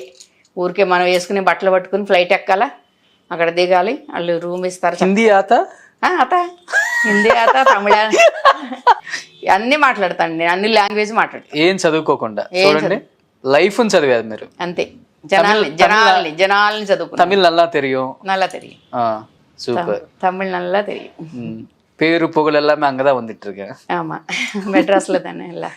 సూపర్. నిజంగా ఈ అల్లంతా దూరం టీం వల్ల మిమ్మల్ని ఇంటర్వ్యూ చేయాల్సి వచ్చింది. అసలు నాకు చాలా హ్యాపీ అనిపించింది. నాకు ఒక సొంత ఇల్లు కావాలి అని మనసుకి ఎప్పుడు వచ్చిందండి, మెడ్రాస్ వెళ్ళాకనే వచ్చింది. లేకపోతే నేను అప్పుడు కట్టుకోలేనటండి ఇక్కడ. ఏంటి ఫస్ట్ పిక్చర్ చేసి ప్రెసిడెంట్ ఆఫ్ ఇండియా దగ్గరికి వెళ్ళి నేను సినిమా చూపించి వచ్చిందాన్ని. ఎంతమంది రాజకీయ నాయకులు నాకు అప్పుడు తెలుసుంటారు, చాలా మంది తెలుసు. మా పెద్దనాన్నగారు అల్లుడు నెల్లిపాక బంజరు ప్రెసిడెంట్, ఆయన జలగ వెంకటరావు గారు చీఫ్ మినిస్టర్. నేను పెద్దనాన్నగారు వాళ్ళ ఇంటికి వెళ్ళినప్పుడు చెంబుతోని కృష్ణేది అని అడిగేవాడు. ఆయన ఎంత పొట్టేసుకుని 3 అడుగుల మనిషి ఆయన, జలగ వెంకటరావు గారు. అప్పుడు మనకి డైనింగ్ టేబుల్ లేవండి. ఆయన వస్తున్నాడంటే 4-5 అడుగు పొందులు వేయించేవాడు మా బావగారు. ఎందుకంటే ఈ మొక్కజొన్న కండీలు అవి పెట్టి అట్లా అడుగు జాడలు పట్టుకుని ఆ దారిలో పెట్టాలి, బాంబులు పెట్టాలి, నాటు బాంబులు పెట్టి ఆ పందుల్ని వేయించి ఆ జనాలు, ఆయన కూడా వచ్చే జనాలందరికీ భోజనాలు ఏర్పాట్లు చేసి అన్నీ చేసేవారు. అప్పుడు మనకి డైనింగ్ టేబుల్ అవి లేవండి. కింద ఇంత పెద్ద మార్వాడి పీటలాగా ఇంత పెద్ద పీట వేసి ఆకేసి ఆయన కూర్చోడానికి ఒక పెద్ద పీట వేసి అప్పుడు భోజనం పెట్టేవాళ్ళు ఆయనకి, జల వెంకటరావు గారికి. చెంబుతో నీళ్ళు నేను ఇవ్వాలి కాళ్ళు కడుక్కోవడానికి ఆయనకి. మన రూపాయలు దాచుకోవడం కానీ, ఎవరినైనా అడుక్కోవడం కానీ, లేకపోతే నాకు ఇది చెయ్యండి అని అనడం కానీ ఎప్పుడు నా జీవితంలో లేదండి ఇంతవరకు. సూపర్. అందరూ తెలుసు. రామారావు గారు సీఎం అయ్యారు, అమ్మ రామారావు గారి దగ్గరికి వెళ్ళి నాకు ఏదైనా కావాలి, లేకపోతే నాకు ఫిల్మ్ నగర్లో ఇల్లు లేదు, లేకపోతే అది లేదని నేను అడుకోవచ్చు కదా. నేను ఎప్పుడు అడగలేదండి. అలాగా లేదు అనే మాట నా నోట్లో రాలేదండి. వచ్చిందని అందిపుచ్చుకున్నారు అంతే. అంతే. సూపర్. నేను కావాలి మీరు చెయ్యాలమ్మా అంటే సరేనండి నాకు ఇంత కావాలి, అంత ఇవ్వలేమమ్మా ఇంత ఇస్తాం, సరే ఓకే అలా సర్దుకున్నానే తప్పితే లేదు అంత అయితేనే వస్తాను, లేకపోతే నేను చేయను, ఇలాంటి మాటలు ఎప్పుడు రాలేదండి. ఒక్కరోజు ఇన్ని సంవత్సరాల్లో ఒక్కరోజు క్లాస్ డేట్ రాలేదండి నాకు. ఎన్ని పిక్చర్లు చేసినా సరే ఎవరి డేట్ వాళ్ళకే. ఏమంటే రేపు లేదండి, రేపు వాళ్ళది కదా, మీకు ఎలా వస్తుంది, ఒక్కటే చేసేదాన్ని. సో లాస్ట్ అండ్ ఫైనల్గా మా అందరికి ఎంతో ఇష్టమైన, ఎప్పుడో 40 సంవత్సరాల క్రితం యాక్ట్ చేసిన సినిమాల్లో నుంచి మీకు ఇష్టమైన ఒక 4-5 సినిమాల నుంచి డైలాగ్. వారాల అబ్బాయి. వరలబ్బాయి అందరికీ తెలిసిందే అండి. చక్కగా అందరూ ఇప్పటికీ ఎంతో ఇష్టంగా టీవీ ముందు నుంచి కదలకుండా చూస్తారు ఆ సినిమా వస్తుంటే. ఇప్పుడు నేను సీరియల్ చేయడానికి వెళ్తే అక్కడ ఎవరో ఒకళ్ళు ఏమండి వారాలబ్బాయి వచ్చిందండి మనం చూసేవండి అంటారు నవ్వుతూ. ఒక డైలాగ్ ఎంతో సంతోషంగా అంటారు. ఒక డైలాగ్ ఆ సినిమా. వారాలబ్బాయిలు అయితే మేము పిల్లోడిది పరిగెత్తుతూ ఉంటారు ఒక సీన్లో, అప్పుడు చెప్తాం అనమాట అండి, లాంబాబు లాంబాబు పరిగెత్తుకలా పరిగెత్తుకో, పరిగెత్తే పల్లిపోతే పళ్ళు లాలిపోతాయి, రా రా రా పలకుండా లాంబాబు లాంబాబు అలా. ఇంకా చాలా దాంట్లో చాలా మంచి సీన్లు పడ్డాయి. నెక్స్ట్ సినిమా ఏదన్నా కామెడీ బండాడు గుండమ్మ అన్నాను చూడండి, దాంట్లో రామలింగయ్య గారు క్యారేజ్ ఇచ్చి మీ బావకి దగ్గరుండి పెట్టిరా అమ్మా అని చెప్పి పంపిస్తారు. పంపితే పట్టుకెళ్ళి అమ్మాయి ఎవరో పల్లవి సిస్టర్ అనుకుంటండి, ఏదో పేరు అమ్మాయి పేరు, ఆ అమ్మాయి సెకండ్ హీరోయిన్ అనమాట. ఆ అమ్మాయిని ఇద్దరు కూర్చుని ఉంటారు అక్కడ. ఇదిగో మీ బావకి దగ్గరుండి పెట్టరా అని చెప్పి మరీ క్యారేజ్ ఇచ్చి పంపితే పట్టుకెళ్ళి ఇచ్చి వాళ్ళిద్దరు మేము తింటాంలే అంటే పెట్టుకుని తింటుంటే నేను అలా చూస్తా కూర్చుంటాను. కూర్చుని ఇంటికి వచ్చిన తర్వాత అడుగుతాడు ఫాదర్, బావకి ఇచ్చావా, దగ్గరుండి చూసావా, దగ్గరుండి పెట్టావా అంటే పెట్టిందా అంటే అవును ఆ అమ్మాయి పెట్టింది అని చెప్పుద్ది. ఆ అమ్మాయి పేరు ఏదో ఉంటుందండి, ఆ అమ్మాయి పేరు చెప్పుద్ది అనమాట పెట్టిందని. అది పెడితే నువ్వేం చేస్తున్నావంటే చూస్తా కూర్చున్నాను అనమాట. తర్వాత ఏం చేసింది అంటే వాళ్ళిద్దరూ కలిసి తిన్నారు, మరి నువ్వేం చేసావంటే మరి దగ్గర ఉండమన్నావు కదా, దగ్గరుండి చూస్తా కూర్చున్నాను, నన్ను ఎత్తి పగలగొట్టివే రోకలు తెచ్చి అంటాడు. ఇలా రోకలు నిజంగానే అని రోకలు తీసుకొచ్చి నెత్తివే కొట్టపో అల్లూరి రామలింగయ్య గారిని కొట్టబద్ది. అలా సీన్లు చాలా మంచి మంచి సీన్లు ఉన్నాయండి దాంట్లో. మళ్ళీ కిరాణా కొట్టు ఉంటుంది మాకు, ఆ కొట్టులో వచ్చి వడలి అమ్మాయి అంటాడు ఒక ఆయన. కస్టమర్ వచ్చి వడలి అంటే ఇగో తీసుకోండి, అది ఇలా వాసన వస్తుంటుంది. అదేంటి వాసన వస్తుందేంటి వడ, అయ్యా అది పోయిన వారం శ్రీరామనవమి అవలా, ఆ శ్రీరామనవమికి మిగిలిన వడపప్పుతోటి వేసిన వడలయ్యి అంటే ఇంక నా ఫాదర్ వింటాడు లోపల నుంచి, రామలింగయ్య గారు విని నువ్వు అసలు కొట్టి అమ్ముతావా లేకపోతే నన్ను సబ్బయ్యవే. ఆయన భలే యాక్ట్ చేస్తారండి బాబు. అవును మంచి యాక్టర్ ఆయన, భలే చేస్తారు అసలు ఆయన. నేను ఇంకోటి ఏంటంటే ఇంకొక పులి బెబ్బులి సినిమాలో ఒక సాంగ్ ఉంటుందండి మాకు ఇద్దరికి, మా ఇద్దరికి, నేను సారథి గారు ఈ రామలింగయ్య గారు ముగ్గురు, సలీం మాస్టర్ అప్పుడు పెద్ద ఆయన. అవును అప్పుడు ఆ సాంగ్కి భలే చేసేవారు వాళ్ళిద్దరు. సో నిజంగా చాలా చాలా హ్యాపీగా ఉంది. పిచ్చిబందుల్లో కూడా అలాగే వ్యాంపు క్యారెక్టర్లు మన రావు గోపాలరావు గారికి ఒప్పటిలాగా ఉంచుకున్నామా అలాగా, అంటే జయలలిత ఎంజీఆర్ ఇమిటేషన్ అనమాట అండి అది. అయితే రాజకీయాల్లో ఎలాగైనా పైకి రావాలని ఆయన చూస్తుంటాడు. ఇంటింటికి పంపేయించండి మీరు రాజకీయాల్లో రాకేం చేస్తారని చెప్పి ఇది సలహాలు ఇస్తుంటుంది. వచ్చిన డబ్బులన్నీ మళ్ళీ ఇలా చేయాలి అలా చేయాలని అడ్వైజ్ ఇస్తుంటుంది. చాలా మంచి క్యారెక్టర్ అందులో కూడా. సూపర్. నిజంగా ఎంత హ్యాపీగా ఉందంటే ఎన్నో ఇంటర్వ్యూస్ చేశాను నేను, బట్ మిమ్మల్ని మిస్ అయ్యానన్న ఫీలింగ్ ఎక్కడో ఉండేది. అందుకని మీకు కాల్ చేశాను నేను ఒక 2 అవును ఒకసారి ఫోన్ చేశారు. ఎందుకంటే మీ లైఫ్లో జరిగిన విశేషాలన్నీ చాలా ఇన్స్పిరేషనల్గా అనిపించింది నాకు. డెఫినెట్గా మా వ్యూయర్స్కి అది తెలియచెప్పాలి, ఎట్లయినా కానీ తీసుకురావాలని ప్రయత్నించాను. అండ్ అది ఈరోజు ఈ అల్లంత దూరాన సినిమా వల్ల, డైరెక్టర్ చలపతి గారి వల్ల సాధ్యపడింది. మిమ్మల్ని ఇక్కడ కూర్చోబెట్టగలిగాము. మీ ద్వారా చాలా విశేషాలు, నాట్ ఓన్లీ సినిమా గురించి, మీ పర్సనల్ లైఫ్లో జరిగిన ప్రతి ఒక్కటి కూడా క్షుణ్ణంగా ఎక్కడ అసలు లైఫ్లో భయపడేది లేదు, ఉన్నట్టు చెప్పగల కెపాసిటీ ఉన్న యాక్ట్రెస్ కృష్ణవేణి గారు. అలాంటి విశేషాలు చాలా అంటే చాలా షేర్ చేసుకున్నారమ్మా. I'm so happy to see you. And మీరు ఇలానే బతకాలి. నేను కూడా మిమ్మల్ని చాలా ఇన్స్పిరేషనల్గా తీసుకున్నాను మీ లైఫ్ని. ఎప్పుడు ఏ అవసరం ఉన్నా కానీ సుమన్ టీవీ మీకు ఒక ఫ్యామిలీ లాగా, థ్యాంక్ యూ. ఎప్పుడైనా ఫోన్ చేయొచ్చు. ఓకే అండి. అయితే అందరికీ ఒకే మాట ఏంటంటే, ఎవరైనా సరే మనం ఏం చేస్తున్నాం అనేది మర్చిపోకుండా ధైర్యంగా మంచి పనులు చేస్తూ ముందుకు నడవండి అని చెప్తాను అందరికీ. సూపర్, థ్యాంక్ యూ అమ్మా, thank you so much thank అమ్మా. యూ అండి.